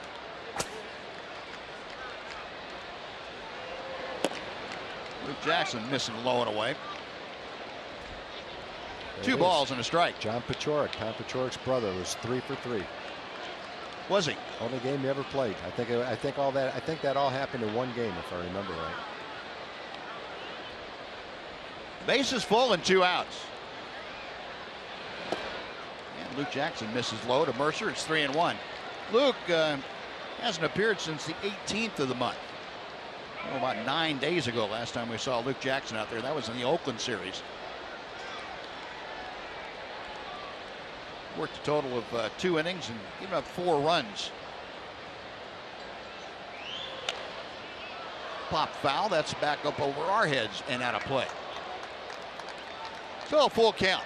And with 2 outs, the base runners will wind up the carousel. Got Marte down the line at third, Harrison at second, and Rodriguez over at first.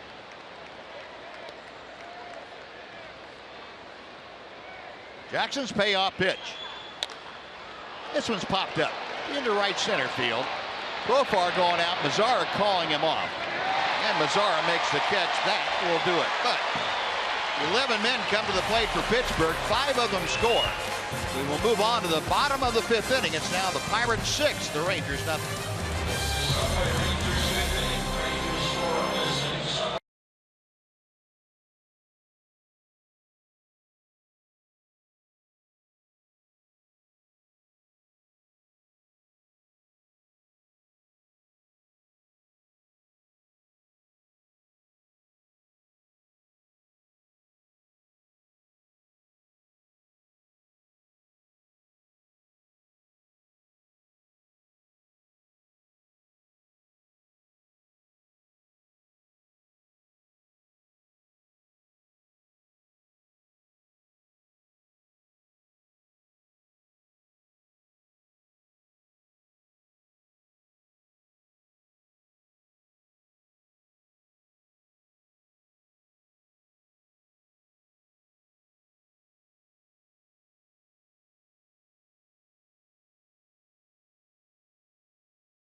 The Rangers as we head now to the bottom of the 5th inning and welcome you back to Globe Life Park in Arlington. And if you haven't heard, the Texas Rangers Baseball Foundation is doing some pretty cool things on the youth baseball scene as far as the Mercy Youth Academy, or rather the Mercy Street Sports Complex will be home to the Texas Rangers MLB Youth Academy. There, got it out. Opening in late spring of 2016. Well, Papa John's has committed to matching up to $50,000 donated by you, the fans, to this project. All you have to do is donate online today by going to texasrangers.com/academy. Guys. All right, Em, thank you. Well, Elvis Andrus put the ball pretty much on the screws, but Andrew McCutchen showing you a good jump and then some good closing speed. That's out number 1. Yeah, he looked like he almost ran right by this. He turned a routine play into a sliding catch. Ran past it, had to reach back and slide to catch it. Now Bobby Wilson. Wilson grounded out to second his first time up there.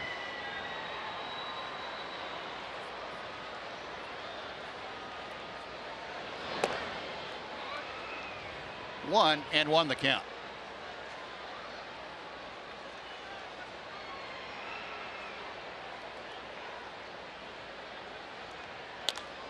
And Bobby Wilson stays hot on this homestand. Lines one to left for that base hit. Well, Bobby Wilson now a 4-game hitting streak. He is aboard with 1 out. And before Jurickson Profar comes up again, let's send it over to Aaron Hardigan for a Chevy game break.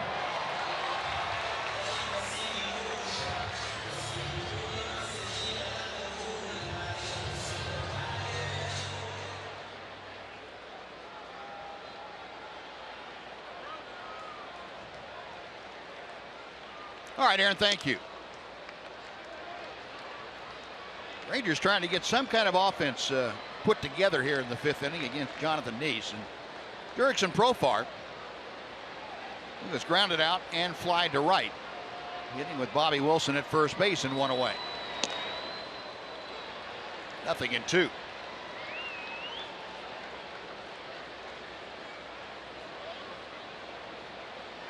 Mentioned Profar had left AAA to come up here, swinging the bat well, a .350 average in his last week.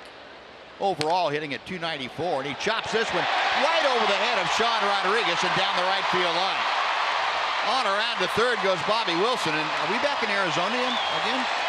Looked like one of the ones you'd see out in Surprise. Yeah. That ball, if that was hitting Surprise, it would have gone about twice as high as that. Rodriguez would have had time to run it down. Another good pitch by Neese. Made a lot of good pitches today. Jurickson just kind of fought this thing off and got the hop. Rangers need to string together a bunch of them to get back in this game. That's a good start. Yeah, first time the Rangers have had 2 runners aboard the same inning tonight. Some base runners on. Remember that Neese has given up 11 home runs this year. A matter of getting one near the middle of the plate. Time called as Neese was going into his motion to deliver, but Ed Hickox had called timeout, the home plate umpire. Ian Desmond 1 out of 2 tonight, singled his last time up.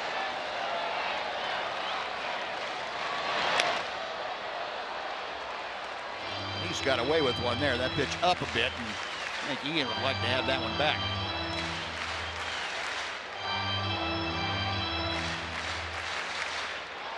.71 pitches for the 29-year-old left-hander. Jurickson Profar, the latest base hit.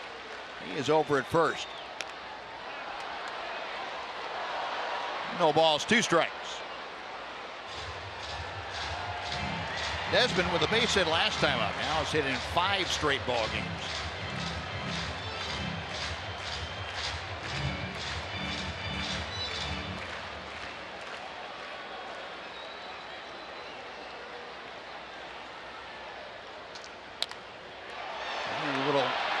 Around in the shallow right, going out is Harrison, who makes the catch. The second baseman handles that, and that is out number 2.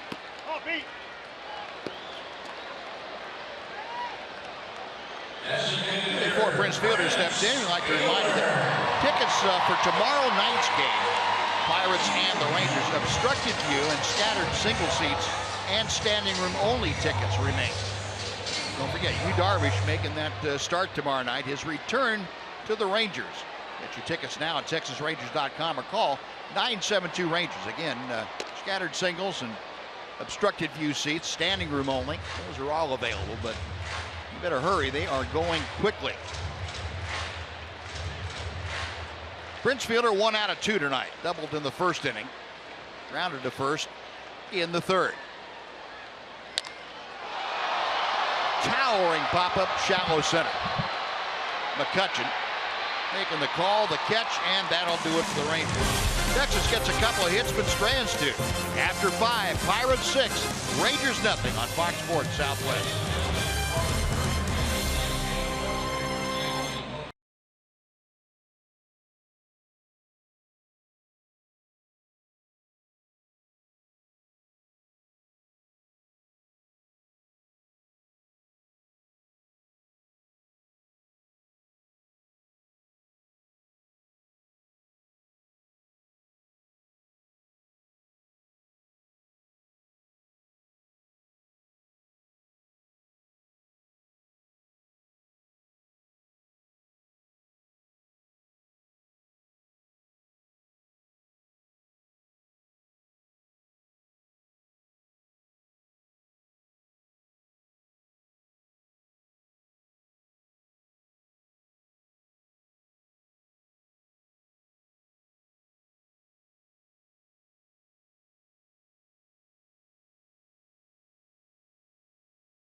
Texas Rangers baseball on Fox Sports Southwest is brought to you by Southwest Airlines.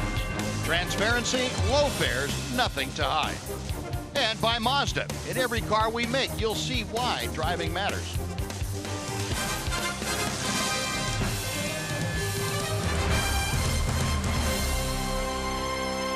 Great Ranger bandana. And stick them up, partner. Nice crowd enjoying the evening. They want their Rangers, though, to get back in this ball game. First of all, Luke Jackson, though, has to take care of the Pirates here in the top of the 6th inning.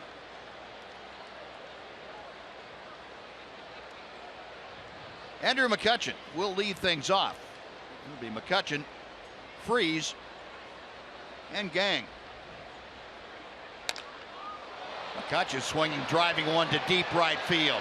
Back and gone. McCutchen going the other way.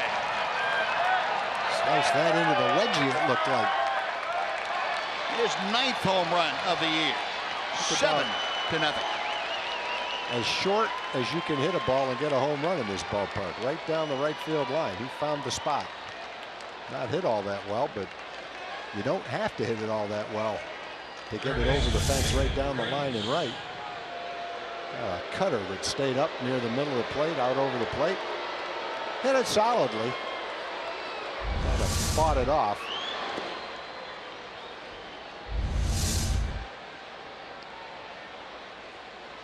And there it goes, right into the little wedgie out there down the line. So 3 Pirate home runs tonight. A 7-0 lead. And David Freese takes inside, 2 balls and no strikes. Freese 2 out of 3. Pair of singles, one of them driving home a run in that 5-run 5th.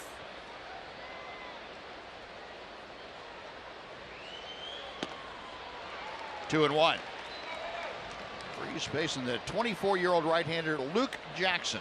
Jackson appearing in his 3rd ball game this year. Overall, his 10th major league outing.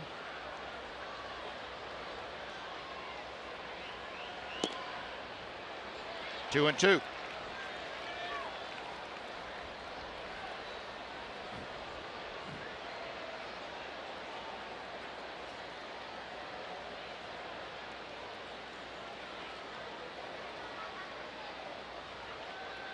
Jackson back to the plate. Out of play. Still 2 balls, 2 strikes.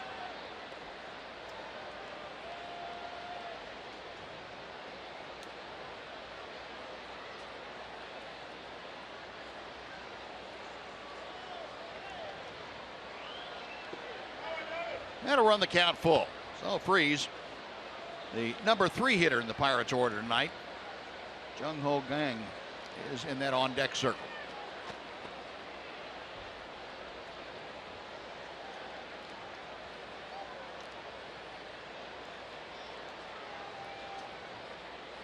Payoff pitch.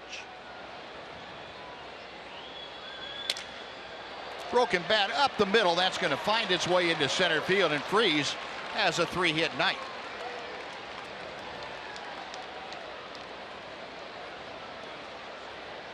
Designated hitter Jung Ho Kang. He was trying to throw it down and away. He ran it inside and up off the plate. Turned out to be a pretty good pitch where it was. Freeze hit it right off the handle and a little dinky blooper into center field. No one on, still nobody out. Jung Ho Kang, who had the 3-run home run. Big blast of that 5th inning. Takes inside for ball 1. Yeah, unless the Rangers score a bunch of runs toward the end of the game, what Jeff Bannister's thinking is, I don't want to use Dyson, Bush, Diekman, or Barnett in this game. I'd like to avoid using your long man. That's probably Cesar Ramos. And so Luke Jackson needs to be efficient and get some outs. He's thrown 16 pitches and only gotten 1 out. Finds the strike zone there. It's 2-1. I'd love to have the game turn around and come back close and have to use all those guys in the game. But in the event it stays the way it is, those guys have pitched a lot of innings in close games. I'd hate to have to use any of them in this game. 3-1 now. Now Kang, the cleanup hitter, Francisco Cervelli, is in the on-deck circle.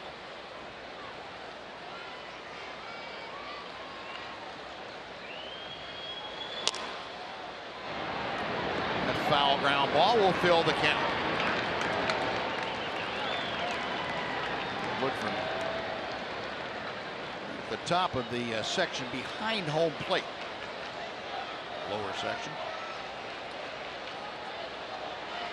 Very comfortable night out here at Globe Life Park, 73 degrees as we play in the top of the 6th inning.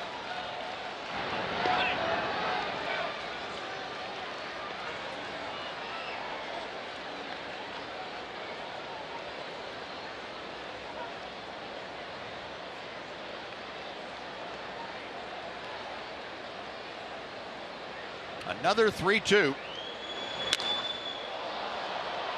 Hit a mile, but foul. It's back in the club level of seating. And down below.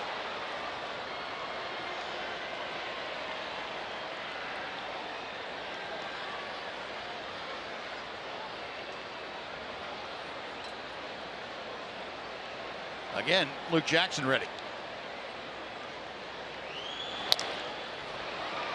Right center field in a hurry, and a collision out there between Desmond and Mazara, and Mazara's down.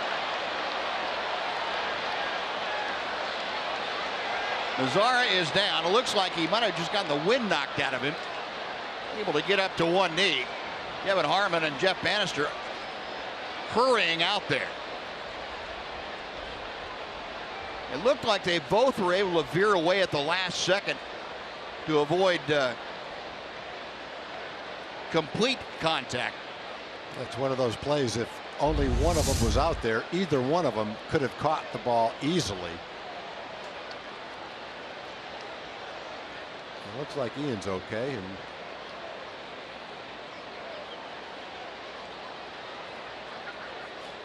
boy, we'll keep our fingers crossed for Nomar. It looked like Ian was yelling for it. I'm not sure whether Nomar hurt him or not, but Ian was yelling for it.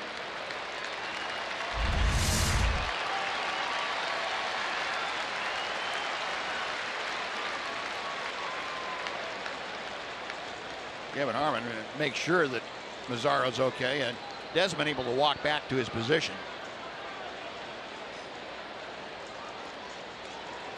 You get a little smile out of Nomar. That's a good sign. Yeah,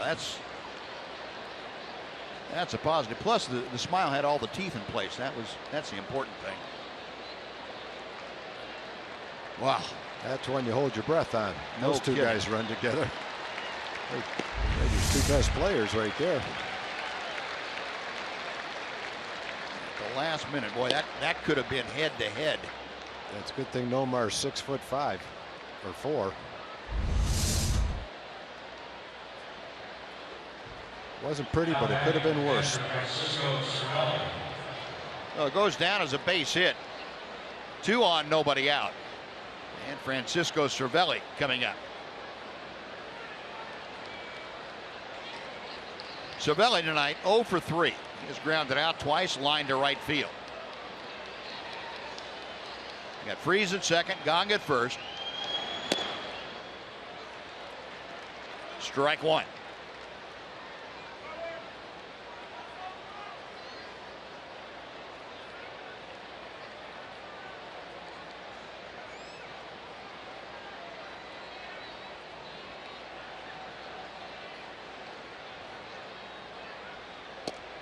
Check swing, and it catches the inside corner.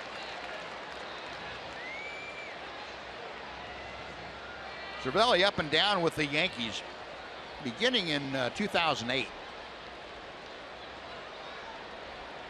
2013, he was slated to be their full-time catcher, but had some injury problems.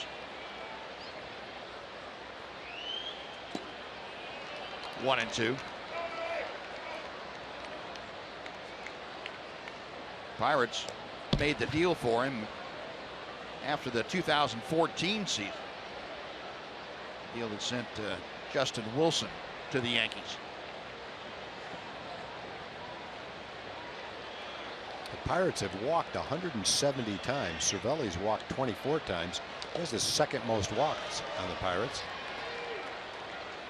He's a guy with very little power. He hasn't hit a home run yet this year, 139 at bats. But he can work a walk. Good eye at the plate. And the Pirates at it again tonight, too. A couple of walks, 2 hit by pitches, 3 walks, 2 hit by pitches to go along with their 11 hits. Clint Hurdle's club has got it going offensively.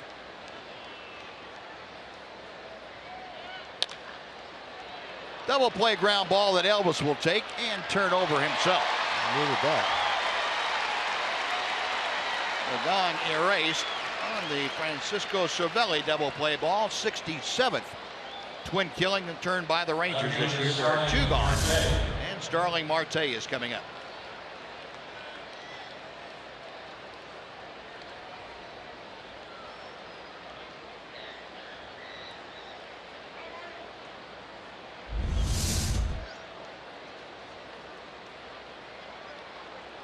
Marte hit on his left foot last time up. Cole Hamels got him with a breaking ball. Looked for a moment like he wasn't going to be able to continue, but he stayed in there. He is 2 for 2 tonight. On base 3 times. Had a solo home run back in the 2nd inning and singled in the 4th. The ball and a strike.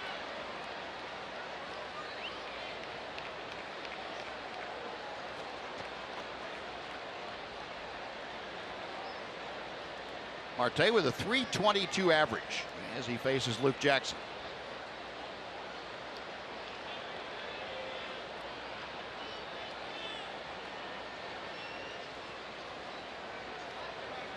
Luke, who, remember last year, made that transition from a starter to a reliever.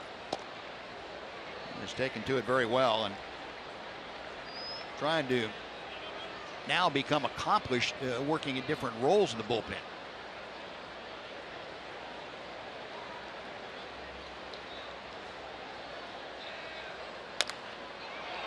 To right field, Mazzara makes the catch, and that will do it. Andrew McCutcheon's leadoff home run, the only damage done.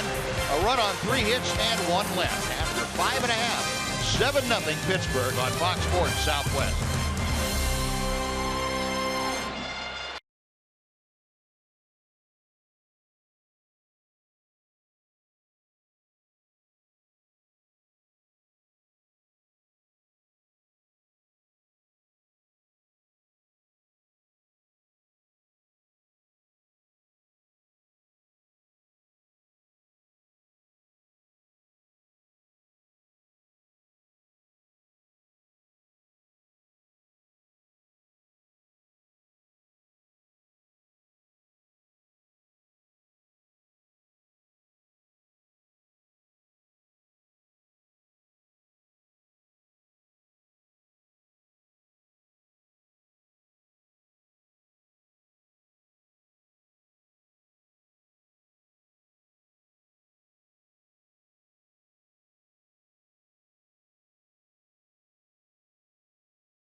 Time now for the Sonic Slam Inning, brought to you by Sonic. Tonight's jackpot is worth $200 and dinner for two at Sonic Drive-In.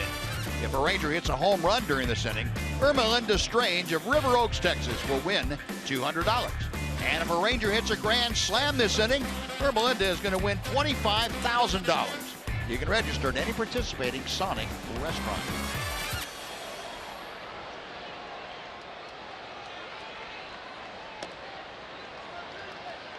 Adrian Beltre starting off the Rangers' 6th inning.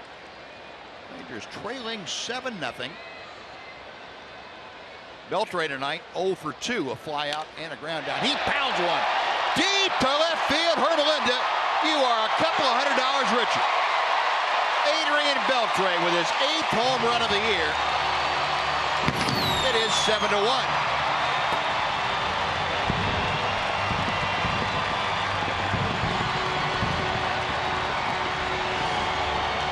Nace is pitching a very nice game tonight. Giving up, scattered some singles and the one double. Mentioned he'd given up 11 home runs this year. And Adrian got a good pitch and took advantage of it. He's moved the ball in and out today, jammed a lot of right-hand hitters with cutters on the inside part of the plate. Then gone away and had some balls off the end of the bat. And Adrian finally connected on one. Rangers finally had someone connect. Not sure he was trying to throw that one. It actually was up and in, but no problem for Adrian. No, Beltre, home run number 8. He and Nomar Mazara now tied for the team lead. And here is Nomar, taken inside and low. It's 2 balls and a strike. Well, about 5 or 6 more of those tonight, and there'll be a little more joy in that dugout. Right now, it's a 7-1 Pirates lead. Good to see Mazara back up there, 1 for 2, and after that collision with Ian Desmond last half inning. Nice to see the young man not showing any ill effects. Mazara singled his last time up there. Takes a strike. Cole Figueroa has come into the ballgame to take over at second base for Josh Harrison.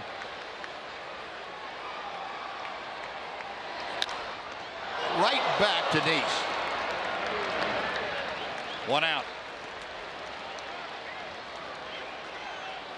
I'm not sure Nice reacted to that ball, or just had his glove up there when it took off.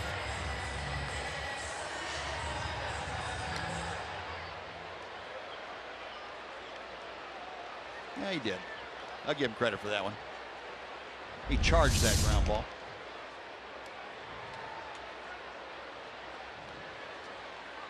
Well, 1 away, Ryan Rua now to face Nice. Rua has walked and struck out tonight.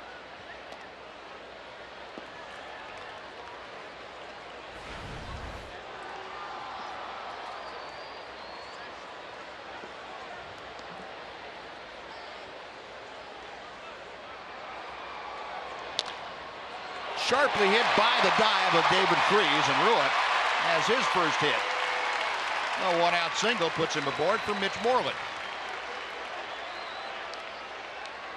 Well, folks, the Silver Boot Series presented by the Texas Lottery resumes in Arlington on Monday, June 6th. That's the Rangers take on the Astros. The first 15,000 fans 14 or older receive a Fox Sports Southwest Airlines Rangers cap. Get your tickets today at TexasRangers.com. It's the only cap giveaway this season. Don't miss that. That is coming up on June 6th.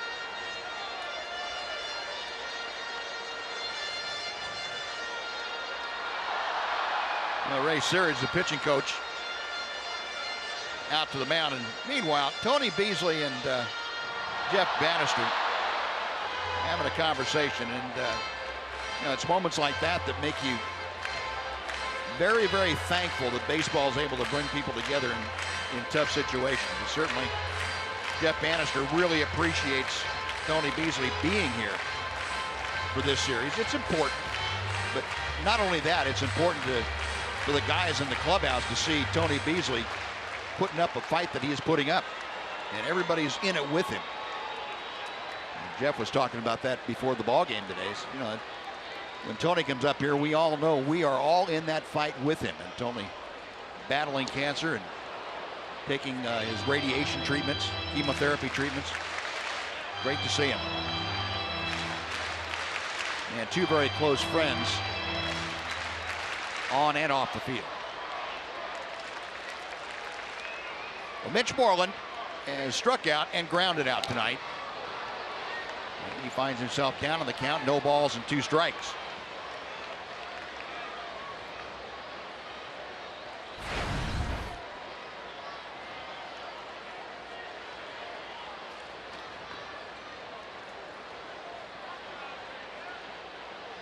Mitch has got to feel right now like every time he goes up there, it's 0-2 on him. Where he only has 1 pitch to work with per at bat. It's kind of the basics of a slump. Nothing's going well, and you press a little bit too much anyway. Right back to Nice. Second, back to first, not in time. Nice job by Nice. Looked like another infielder out there the way he fielded that ball. Not all pitchers are able to be that agile. Knocked it down, made a nice play, got the lead runner, almost turned 2 on it. Yeah, our Kubota power stats, and one of the reasons we talk about the Pittsburgh offense doing so well, how about their starting staff? Last 11 games, 9-2 with a 2.73 ERA. East tonight, 5 2/3, and only 1 run given to the Rangers.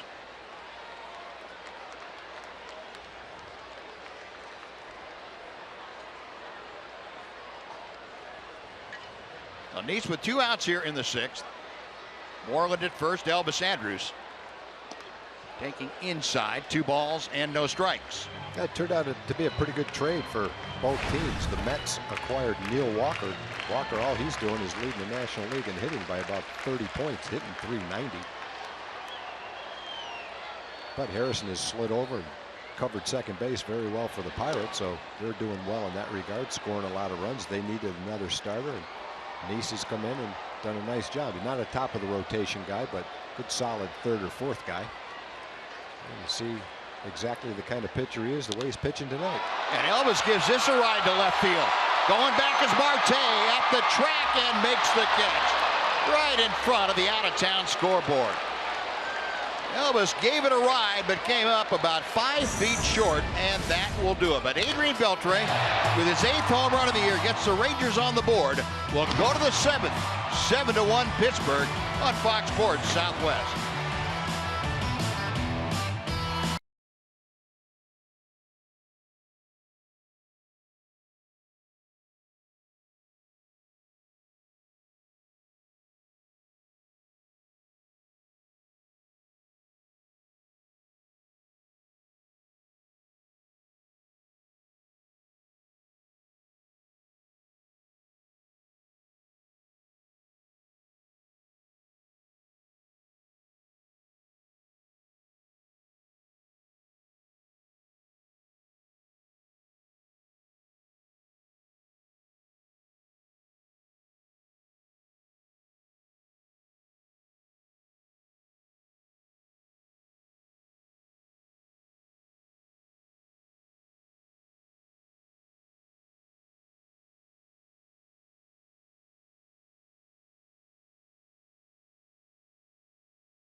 game summary, unfortunately, has been mostly Pirates.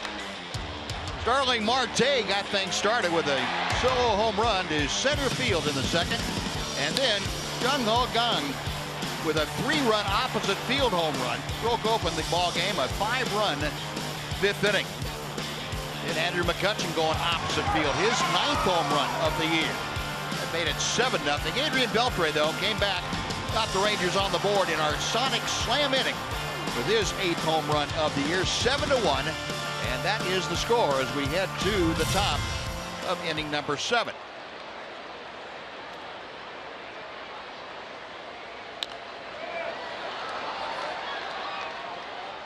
First pitch to Cole Figueroa is fouled straight back. Figueroa with his first at bat of the night took over for Josh Harrison at second base. Figueroa just a 143 average in limited play.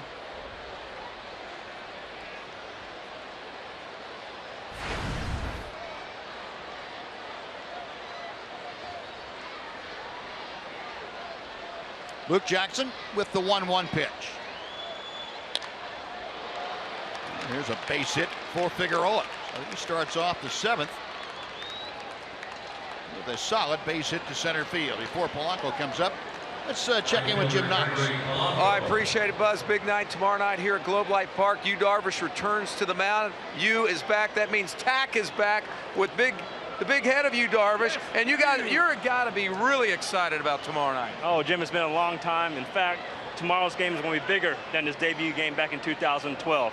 In 2012, not everybody knew who Yu Darvish was, but now everybody knows who Yu Darvish is. So come on now, and if you're worried about the weather's been kind of bad this week, don't worry about it. I got your forecast right here. It is going to be 100% awesome tomorrow. So come on now, bring your children, bring your grandparents, bring your neighbors, bring Steve Busby and Tag's neighbors, bring anybody, because it is going to be rocking tomorrow. There we go. Early preview for tomorrow night there for you, Buzz. Game gets underway 6:15 on the Fox Network. Appreciate it, Tack. Really good. Really good. Yeah. Go home, Go on. Go home and tell my neighbors they're invited to the game tomorrow. That's right. Fly ball off the bat of Gregory Polanco that Ian Desmond takes care of, and reasonably deep center field. One gone. Now, Yu Darvish in his 5 rehab starts worked a total of 20 innings. Gave up just 9 hits, had 6 walks, 21 strikeouts. Yeah, Minor leaguers hit $132 against him. It seems, Buzz, like he really took those rehab starts seriously. You know, sometimes it looks like the pitchers go down and they get their work in.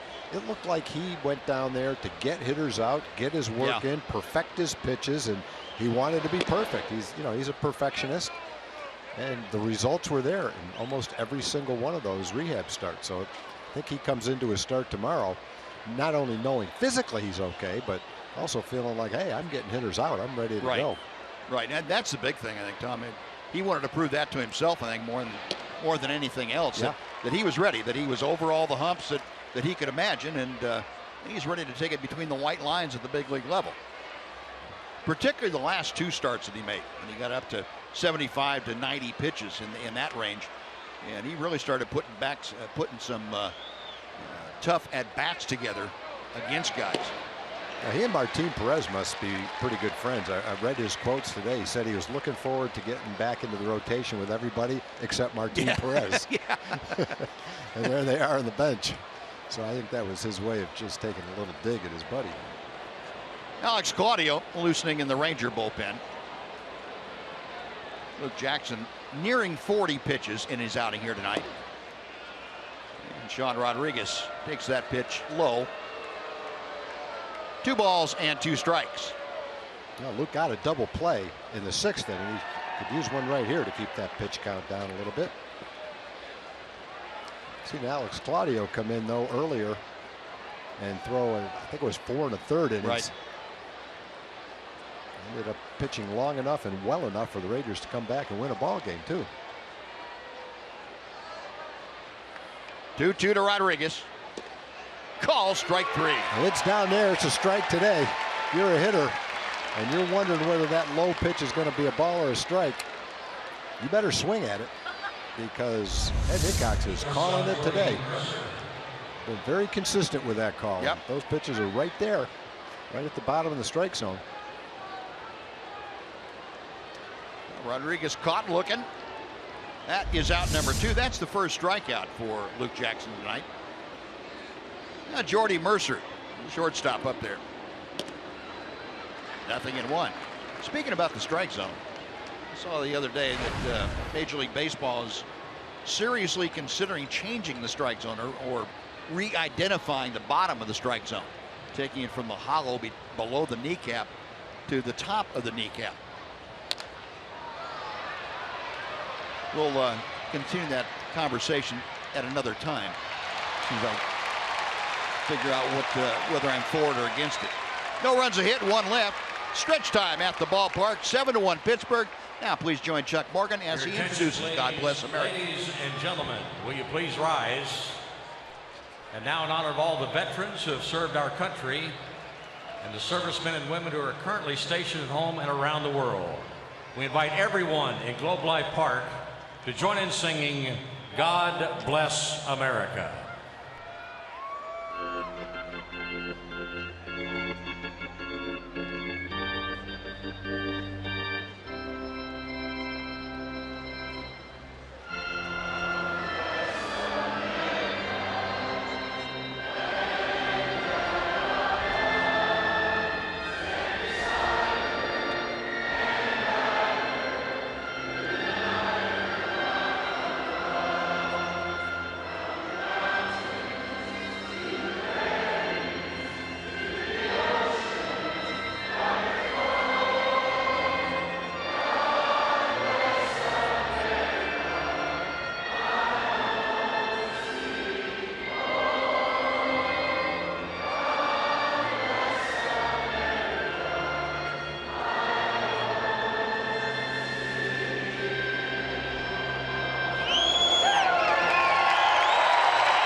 Seven to 1. Rangers coming to bat here in the bottom of the 7th inning. And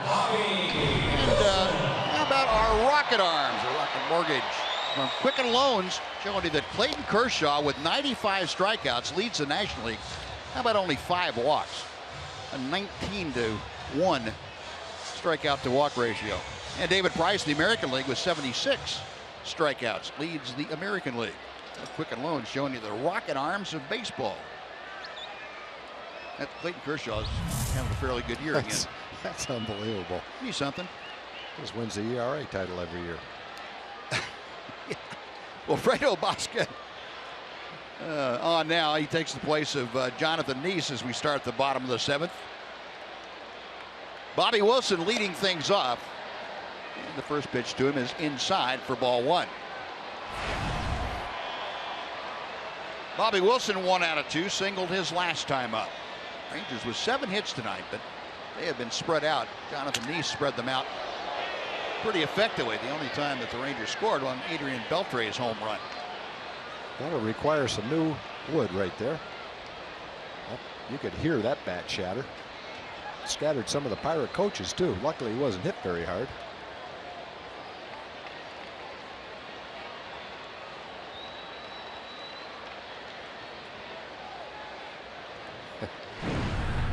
They're laughing and Bobby's laughing too. I think he looked in and saw them scatter. Not sure how agile all the coaches are, but whatever agility they had to use it right there. Ray Surridge, the pitching coach, and Clint Hurdle. Clint's had both hips replaced, so he's probably a little more agile than he was before he had that.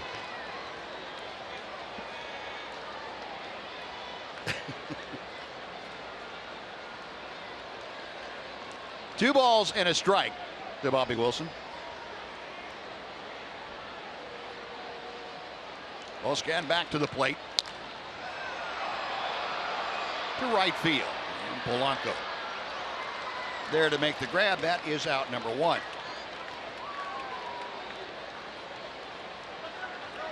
And before Jurickson Profar comes up again, let's send it back over to Aaron Hardigan for a Chevy game break.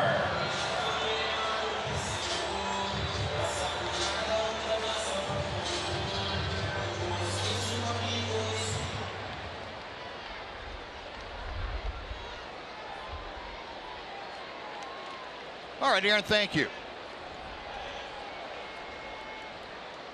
Profar singled his last time, chopped one right over the head of Sean Rodriguez, the first baseman. 1 out of 3 in his return to the big leagues. First game at the big league level since the 27th of September of 2013. Had all kinds of shoulder problems. He let it heal up and then go on a throwing program, and it would flare up again. And finally, he had shoulder surgery, had the labrum tear repaired, and the whole joint cleaned up. Now he's back to 100%. Been down at AAA playing mostly shortstop. It wasn't until the last week or so until it was apparent that there was going to be a suspension involved. Well, we'll take you back to September 2nd of 2013 in Cleveland. Jurickson Profar with his first major league home run. Our AT&T high-speed replay taking you back almost 3 years.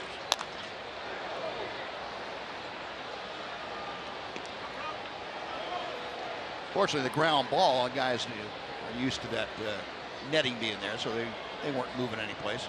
Line drives don't stop the ones, but ground ball, everybody stays pretty calm.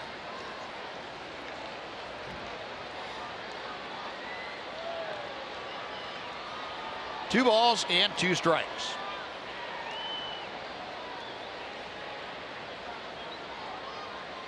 Oscan back to the plate.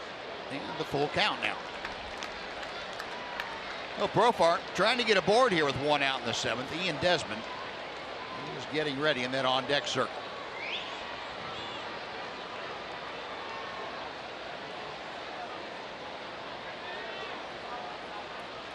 Payoff pitch. We'll try it again.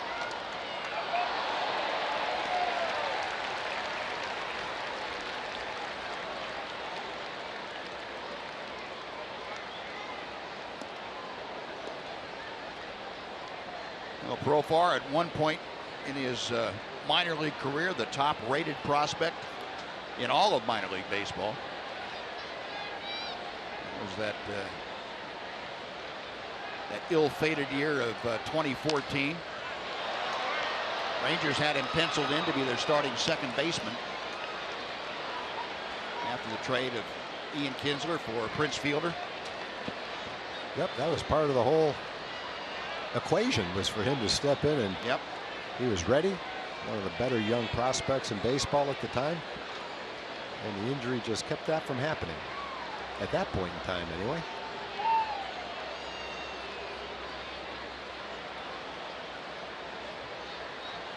And another payoff pitch. Shallow left field. Mercer going out. And a collision, a minor collision that time. Marte and Mercer. Marte's not had a good night other than the home run. He's got hit on that foot, probably in kind of a foul mood. My shortstop taking putouts away from me. He talking to himself out there? Yeah. Well, generally, can't tell if Marte's calling for it or not, but if he's not calling for it, he's just got to kind of take what comes with the territory. Shortstop goes for everything he can get until he's called off. It's hard to tell whether Marte was calling for it. Definitely didn't look like Mercer hurt him if he was calling for it. That ball was fouled off the bat right down into the catcher, Cervelli.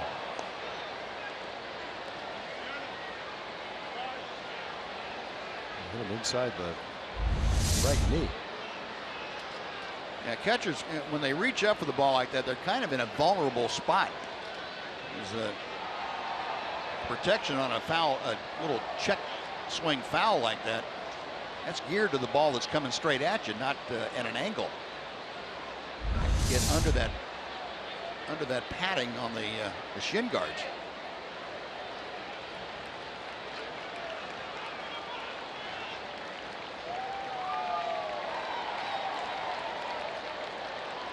Ed Hickox, the home plate umpire, confirming that it was a foul tip. No, 0-1 is the count to Ian Desmond. Desmond a single in 3 trips tonight. And at 295 with the average. That is as high as his average has been at any point during the season.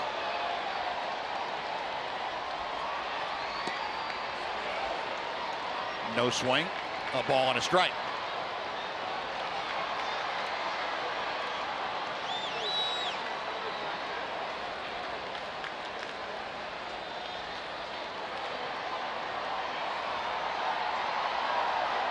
Boscan back to the plate. 1-2.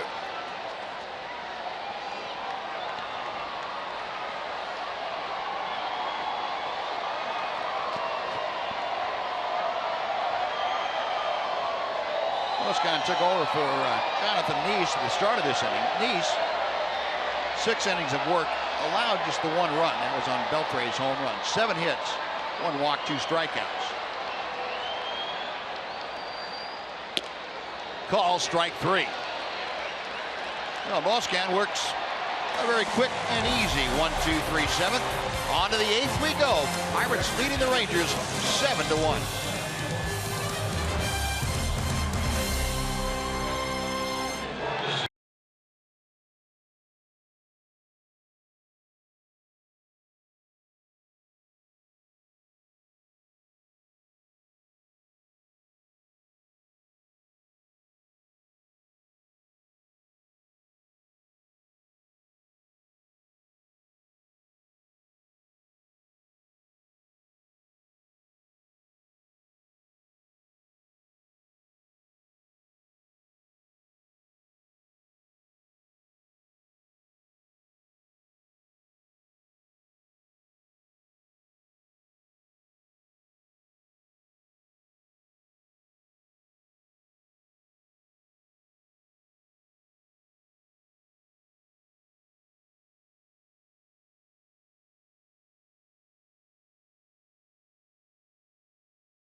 Park Buzz and Tom, time for the hey, thank you, buddy.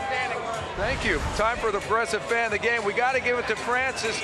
4 generations here tonight celebrating her 89th birthday. She's got a great grandson. Look at that good-looking guy. Granddaughters, her son's on hand, and we hear you never miss a Ranger game. Congratulations. What do you like best about Rangers broadcast?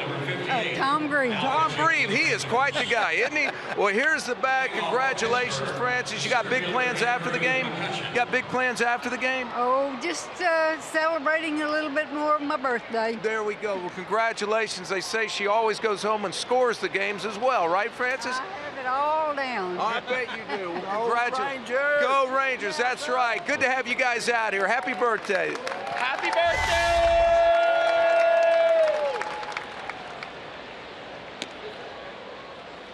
Alex Claudio in the ball game now, and he's facing Andrew McCutchen, leading off the top of the 8th inning. Claudio appearing in his 9th ball game. Alex 1-0 record. The league hitting .327 against him. 0-2. I'll show you our Coors Light cold hard fact about Andrew McCutchen. He leads the Pirates with 75 career RBI in interleague play. This is 4th, 14 home runs. He has been large tonight. Solo home run, an RBI single. He has scored a couple of times.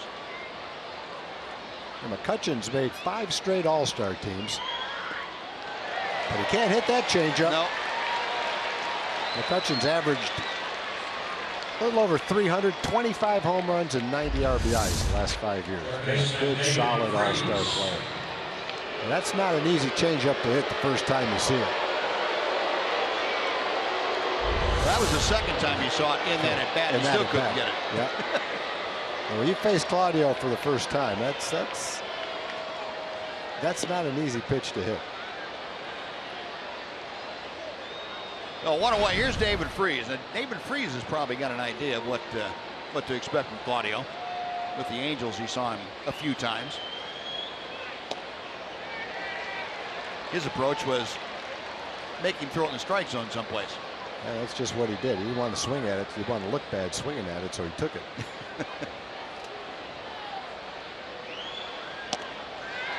And Alex said, okay, here's my heater.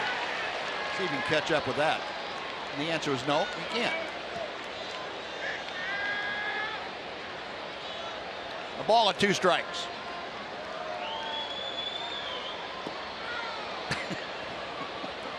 See, now he's seen it a few times. If that was a strike, he would have had a hard time hitting it. Yep.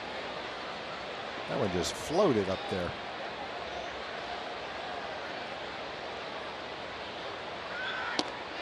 And that fastball just off the plate. 3-2.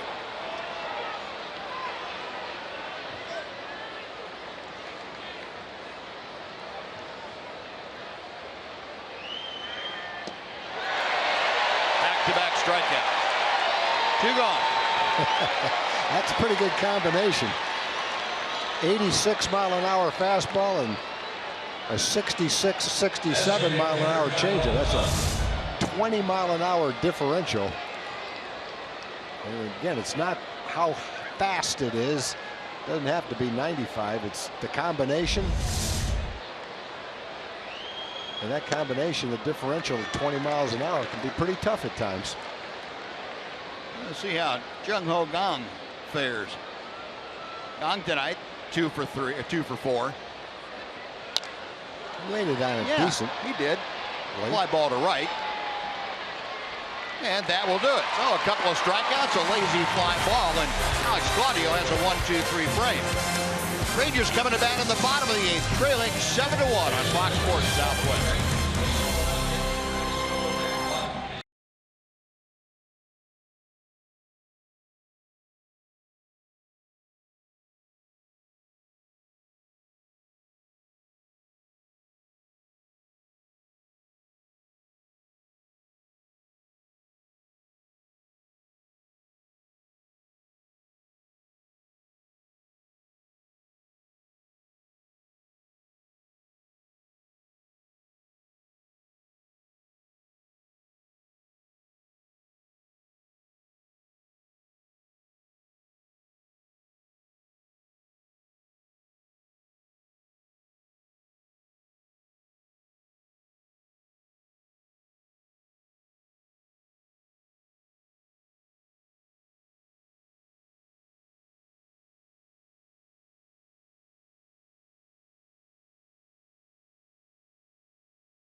Leading the Rangers as we head to the bottom of the 8th here at Globe Life Park in Arlington. This the opener of a 3-game interleague series between the Buccos and the Rangers. Game 2 will take place tomorrow. A little bit of an earlier start time because of the big national Fox production. 6 o'clock first pitch. And if you haven't heard, Yu Darvish coming back tomorrow night. His first start since August 9th of 2014. Starling Marte will be on display once again in the batter's box, and there are just a very limited number of obstructed view and standing room tickets only. So if you can't get a ticket here to Globe Life Park at Arlington, you can watch it on Big Fox Network beginning at 6 o'clock. Thanks to the fine folks at AT High-Speed Internet for getting us ready for Game 2 between Pittsburgh and Texas, guys. All right, Em, thank you very much. Wilfredo Boscan is back out to the hill. And he has taken on Prince Fielder to start off the Ranger 8th inning. Fielder 1 out of 3. And a booming double his first time up. And David Freese, the third baseman, takes care of that ground ball, 1 out.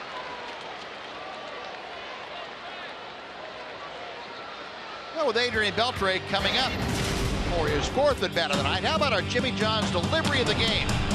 Adrian Beltre delivering his 8th home run of the year, and that was a blast. To the back of the lower seating section out there in front of the Jack Daniels Club. Adrian Beltre delivering that as well as you possibly can. So Beltre now with 8 home runs, 32 driven in. Fouls back that first pitch against Boscan. Boscan originally signed by the Rangers. Right-hander that now 26 years of age, out of Venezuela. He was with the Rangers from 2007 through the 2012 season. Progressed through the minor league system, first as a starter and then working out of the bullpen. Got as high as Frisco with the Rangers, and that was the extent of his climb. Then went over to Red Sox system and finally signed by Pittsburgh after the 2014 season. Minor league free agent. Last year with the Pirates played at Indianapolis, a AAA affiliate. Went back to starting. Went 10-3 as a starter. Little tapper Freeze, bare hand, throws, not in time. Adrian able to leg out an infield base hit. A pretty nice play by Freeze. Did everything he could possibly do to make that play. Adrian was able to beat it out. Pinch runner for Adrian after he legged that one out. See where Freeze was playing, though. He was so far back. He had to run about 90 feet himself to make that play.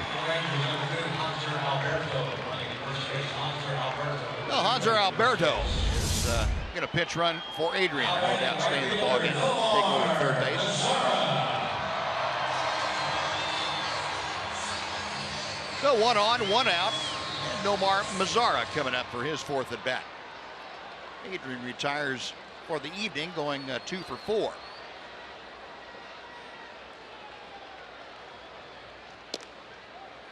On the outside corner for strike 1 to Mazara. Nomar, a 4th inning single. It was sandwiched in between a couple of groundouts on the right side.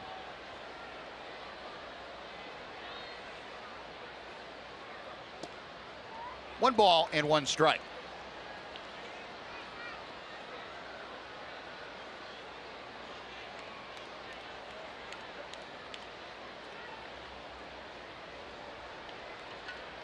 Mazara putting up numbers that, you know, almost unbelievable for a young man who just turned 21. Turned 21 after he made his major league debut. 16 days after he made his major league debut, and Mazara tied for the team lead now with 8 home runs. He came in hitting .320, and that was good for 8th in the American League overall. Now, that's not just rookies.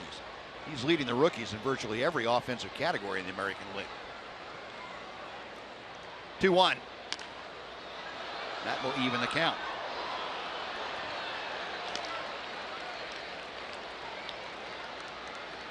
Got a 5-game hitting streak. with his base hit tonight. He is now 9 for his last 19 times to the plate.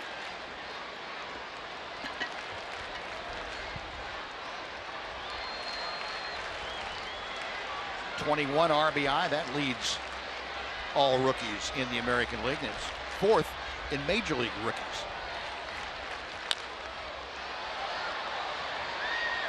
Still 2-2.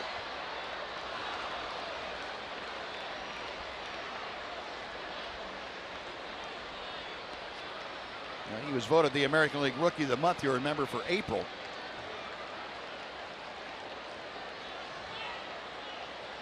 He's having maybe a better May than he did in April, at least as far as run production. Yeah, more power.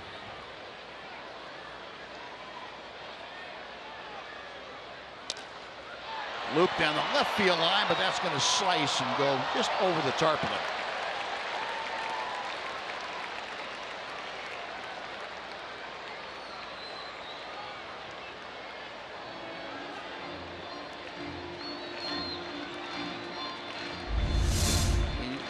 Over and he got that. He did. Wow, backhanded. Yep. Couldn't do that without a glove. A lot of gloves down in that area. Taking the Tom Grieve direction pretty seriously down there. Yep. Got a happy girlfriend too. And Nomar pulling that pitch foul, and it's still 2 balls, 2 strikes. And just kind of hanging in there, filing off some tough pitches, hoping to get one down the middle of the plate. See if he can do again what he did the other day. This time they've got a little bit less than the shift down. Got him moved over just a little bit. Yeah, I think that base hit the other way kind of discouraged the all-out shift. Yeah, the all-out shift.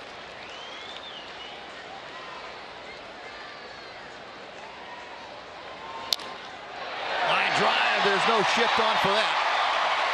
Second hit of the night for Mazzari is 2 for 4. Alberto stops at second.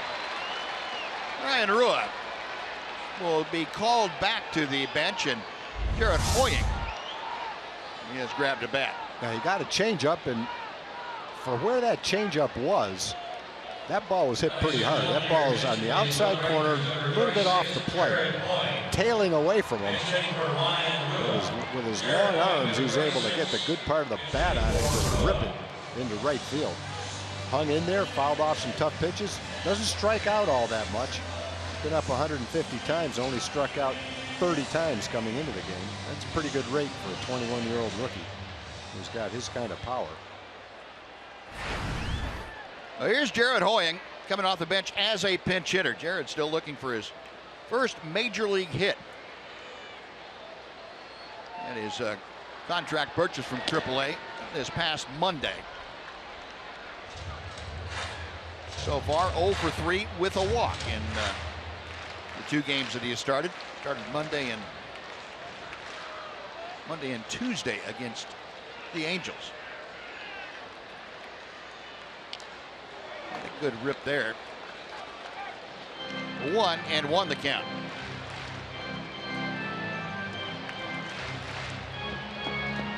Hoying, another guy that when he made the trip up here to Arlington for his major league debut, was swinging the bat very well at AAA, a .390 average in his last 19 games at AAA. 2 balls and a strike.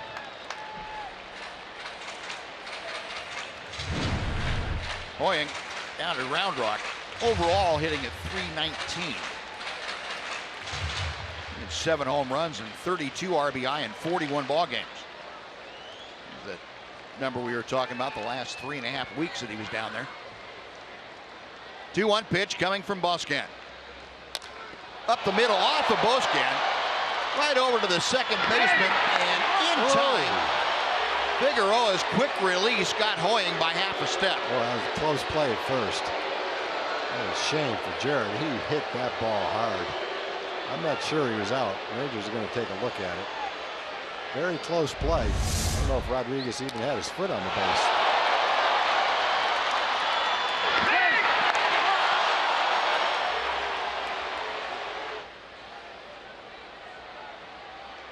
I guess he's got it right on the corner. Barely. Yeah, Clint Hurdle and the Pirates trainer out to take a look at Boscan. He got hit by that line drive solidly. Yeah, he got him by the length of Jared Hoying's shoe. It looked like Rodriguez is kind of feeling for the bag with his right foot. I don't know if it's on the bag or not. Can't really tell. If it is, it's just up against it and not on it.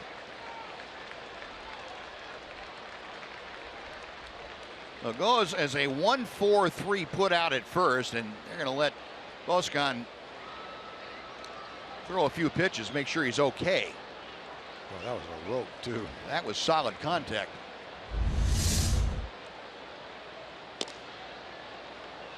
Right on that right foot. Yeah, hit the ground and glanced off the side of his foot, right straight up in the air. Looks like he's all right. Now batting first baseman, Mitch Moreland. That ball was scalded. Well, as hard as it was hit, it looked like Mercer was shading right behind second base. He might have been there to catch it. Wouldn't have had much time to get there, though, because it was hit hard.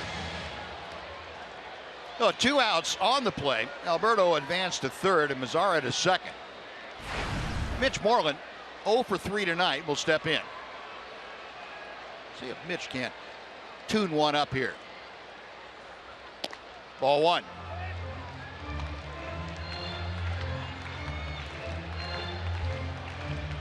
Hughes and Scahill for the Pirates out in that bullpen.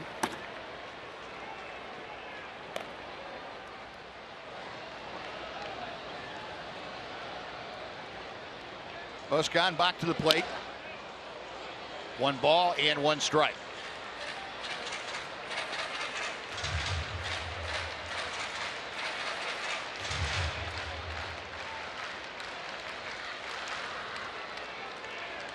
Pirates have out-hit the Rangers tonight just 12-9, but they lead by 6 runs. Moreland dumps one out of the shallow center. Mercer backpedaling. And that will do it for the Rangers. No runs, 2 hits. They leave 2. We're going on to the 9th inning at Globe Life Park. It's the Pirates 7 and the Rangers 1 on Fox Sports Southwest.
The 9th here at Globe Life Park. Rangers trailing Pirates 7-1 in their first meeting since 2013. In fact, a lot of firsts in this one. Jeff Bannister's first time managing against Clint Hurdle and his former club. You got Cole Hamels' first loss on the season, and Jurickson Profar's first hit since September of 2013. Mac and Pudge are going to join me after the game on Rangers Live to help dissect tonight and get you ready for Yu Darvish Day tomorrow. Plus, we'll hear from Jeff Bannister himself. It's all coming up after the game on Rangers Live as we kick it back to Buzz and Tom calling this one, fellas. All right, Aaron, thank you. And we head to the top of the 9th inning. Francisco Cervelli leading things off. And Alex Claudio, after a 1-2-3 8th inning, fires strike 1. Hanser Alberto remains in the ballgame, takes over third base for Adrian Beltre. 0-1 pitch. Here's that changeup, and Cervelli couldn't stop the swing. Jared Hoying stays in the ballgame after pinch hitting for Ryan Rua and playing in left field now. Boy, Hoying got robbed. And a skate save by Wilfredo Boscan. 0-2.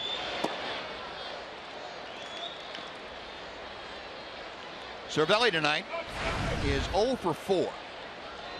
He has grounded out 3 times. One of those into a double play. He's also lined to right field.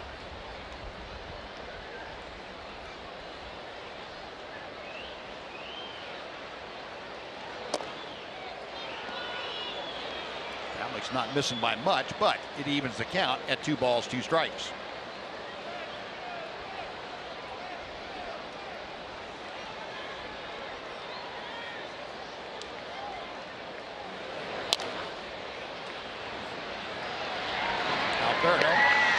A little snow cone picking that one up, but able to make the transfer and the out. 1 gone. Folks, I want to remind you to follow Rangers baseball live with the MLB.com at Bat app. You stay up to the moment at any moment with game day, live game video highlights, StatCast, news, and a whole bunch more. Download MLB.com at Bat, the #1 app for live baseball on your smartphone or tablet.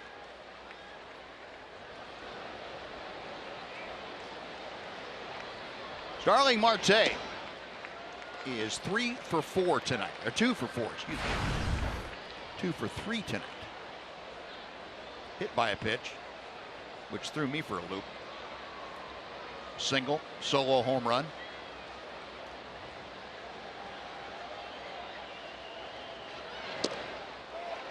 Got that combination working tonight. Change up, fastball, alternating them pretty effectively.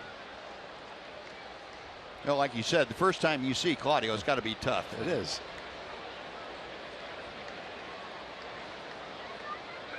Nothing at 2 to Marte.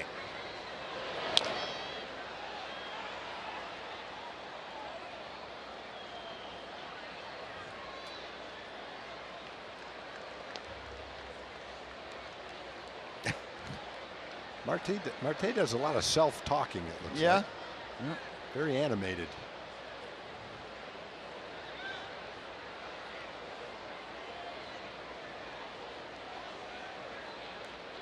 He's hitting 320, so I guess he's getting the right answers from himself. He's got some tools, boy. An athlete. He's still talking.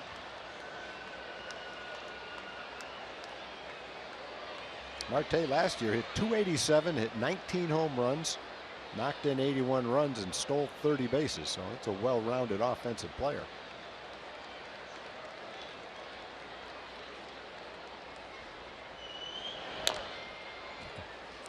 He's just trying to make some contact right now. I almost picked that one out of Bobby Wilson's glove.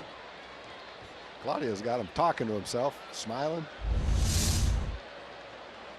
He's got to be ready for both kind of pitches. Looked like he was ready for the changeup there, but not the fastball, but he's still got a piece of it anyway. He's hanging in there. Still nothing in 2. I don't know how in the world he made contact there. Profar can't get it out of his glove, and it's not going to matter. With Marte's speed, able to leg out that infield single. When you can run like that, boy, that is a weapon. Just hit the ball on the ground. You got a shot at beating it out. Just want to make it contact.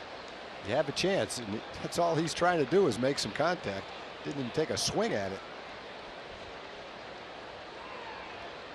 That was almost about a half a slug bunt. That's what his bat stopped right at home plate. Well, Marte with his 3rd hit now at first base, and Cole Figueroa, who singled his first time up, chops that over toward Emily Jones into the photographer bay down there.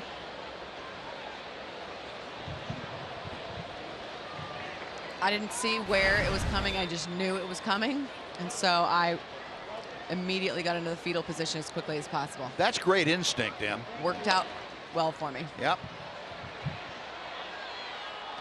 Bobby Wilson, a quick release.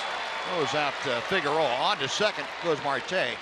He's there with 2 outs now for Gregory Blanco. Right fielder Gregory Blanco.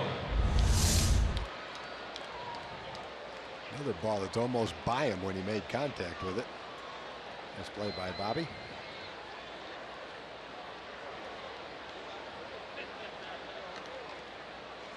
Well, Blanco's worn an 0 for 4 caller tonight.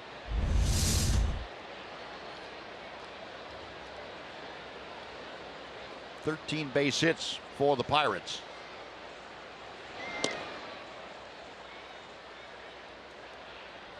One ball, no strikes.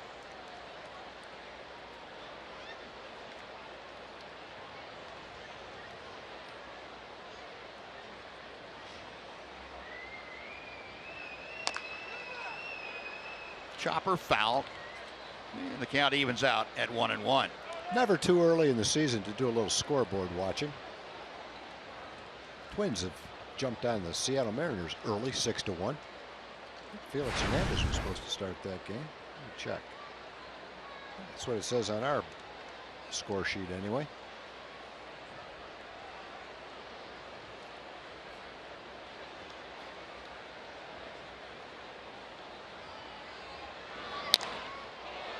In the air to right field, that sends Mazzara back. He is at the wall. That ball is gone. Gregory Blanco with his 7th home run of the year, a 2-run blast, and the Pirates lead it 9-1.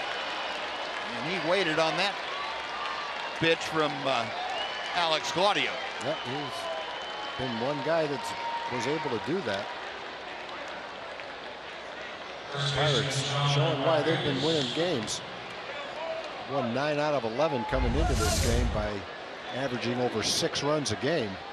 That changeup, bottom of the strike zone, but it was certainly high enough for Polanco to wait on it and hit it out of the ballpark. 7th home run for Polanco. He's got 31 RBIs now. He's hitting 8 today.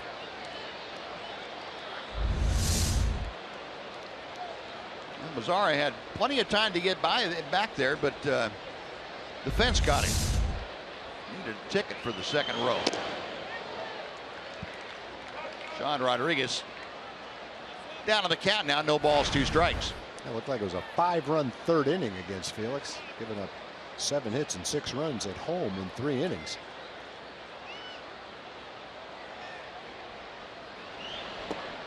That might have been the slowest one yet. 62 miles an hour. That's what you always say, Buzz. When you're in trouble, just take a little bit more. Softer. It's hard to go softer than that. 2 runs on 2 hits, nobody left. Rangers coming to bat in the bottom of the 9th, trailing 9-1.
Rangers baseball on Fox Sports Southwest is brought to you by Southwest Airlines. Transparency, low fares, nothing to hide. By AT high-speed internet. Get a deal worth talking about. Get high-speed internet from AT&T. And by your Texas Ford dealers. Visit your local Texas Ford dealer today during the Great American Sales Event and see why Ford is the best in Texas.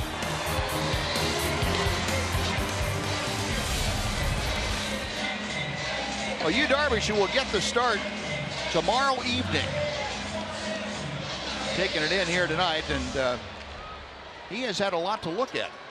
A lot of offense that he's going to have to deal with from the Pittsburgh Pirates. Meanwhile, Rob Scahill has come out of the Pirates bullpen to take over as the Rangers come to bat in the 9th inning. Elvis Andrus, Bobby Wilson, and Jurickson Profar. First ball swinging, Elvis pops it up. And Jordy Mercer, the shortstop, takes care of his counterpart's pop fly. That's one out, and Bobby Wilson coming.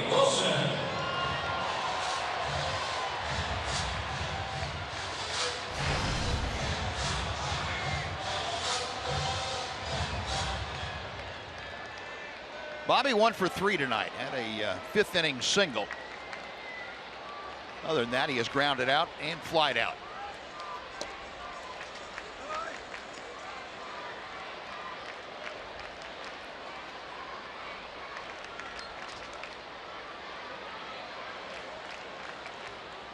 Scahill, a 29-year-old right-hander, misses low and inside.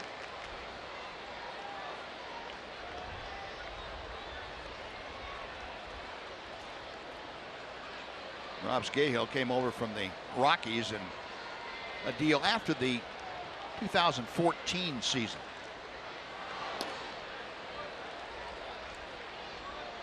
Scahill had spent his first 3 years with the Rockies from 2012 through 2014. And the Pirates last year, he appeared in 28 ball games, went 2-4, all of them out of the bullpen. And that'll find its way into left field, and Bobby Wilson has a 2-hit night. He was 2 for 4. 9 for his last 16. Your catchers continuing to tear it up offensively. When you put all the catchers together that the Rangers have used this year, they're among the leading in production for catchers in all of baseball. Yep. Right in the top 5 in most categories. Bobby's a big reason why. Coming into play tonight, the quartet of catchers have combined to hit 274. That was before Bobby had gone 2 for 4. Yep. Highest average among all American League clubs. Jurickson Profar 1 for 4. And now is down on the count, no balls and 2 strikes to Scahill. Yeah, in the case with a catcher, you don't feel like you really need to play one all the time because he's the most productive. They're all getting the job done. Yeah. So Bobby stays rested. Brian Holiday stays rested. When Robinson comes back, it'll be the same thing. You don't have to overdo it with any of them. Profar rips one to right. It is hooking and goes foul off the facing of the second deck. Well, that was hit pretty hard. Yeah. You know, we showed his first at bat, the home run he hit in Cleveland. He was a little bit skinnier back then as a rookie. Now, that ball he hit in Cleveland went a long way as well. I remember the day John Olerud hit one up there when he was playing for the Mariners.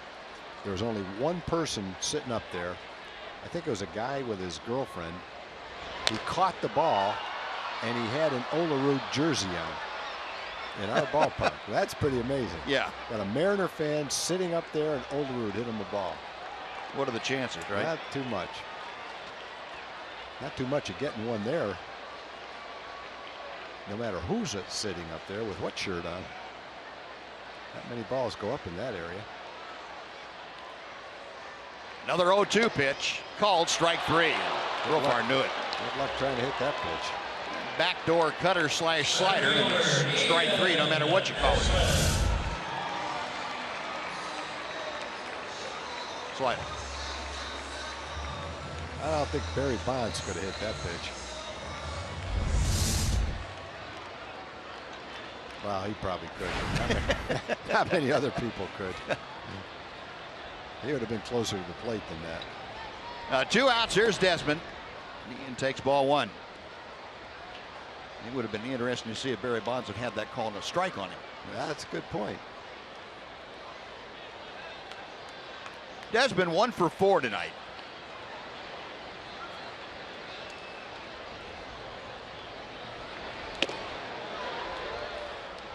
Pretty good fastball by Scahill, up and in. 1-1.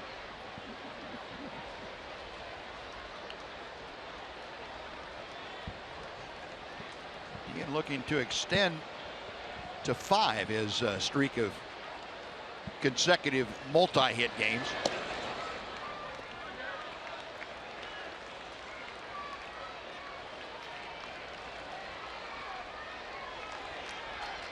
Ian's average currently at 293.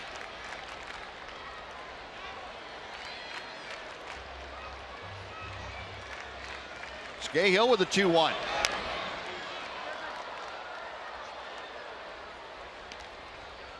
Crowd tonight of 37,645.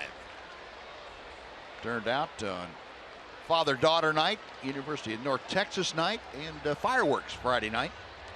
Expecting a sellout crowd here tomorrow with the return of Yu Darvish, and a good crowd expected on Sunday. Full count. Well, Desmond trying to get aboard to keep things going here in the 9th inning. Prince Fielder standing by in case this inning continues.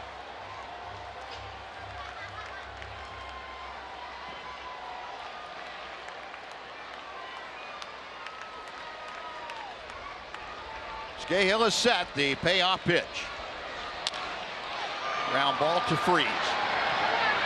Across the diamond, and that will do it as the Pirates use the long ball tonight, and they're able to down the Rangers 9-1, courtesy of 4 Pirate home runs. Rangers got their only run on a solo blast from Adrian Beltre. Well, the Rangers, as they had to against the Los Angeles Angels, will have to bounce back after losing the first game of a 3-game set. 9-1 the final. We will be back with more from Globe Life Park right after this on Fox Sports Southwest.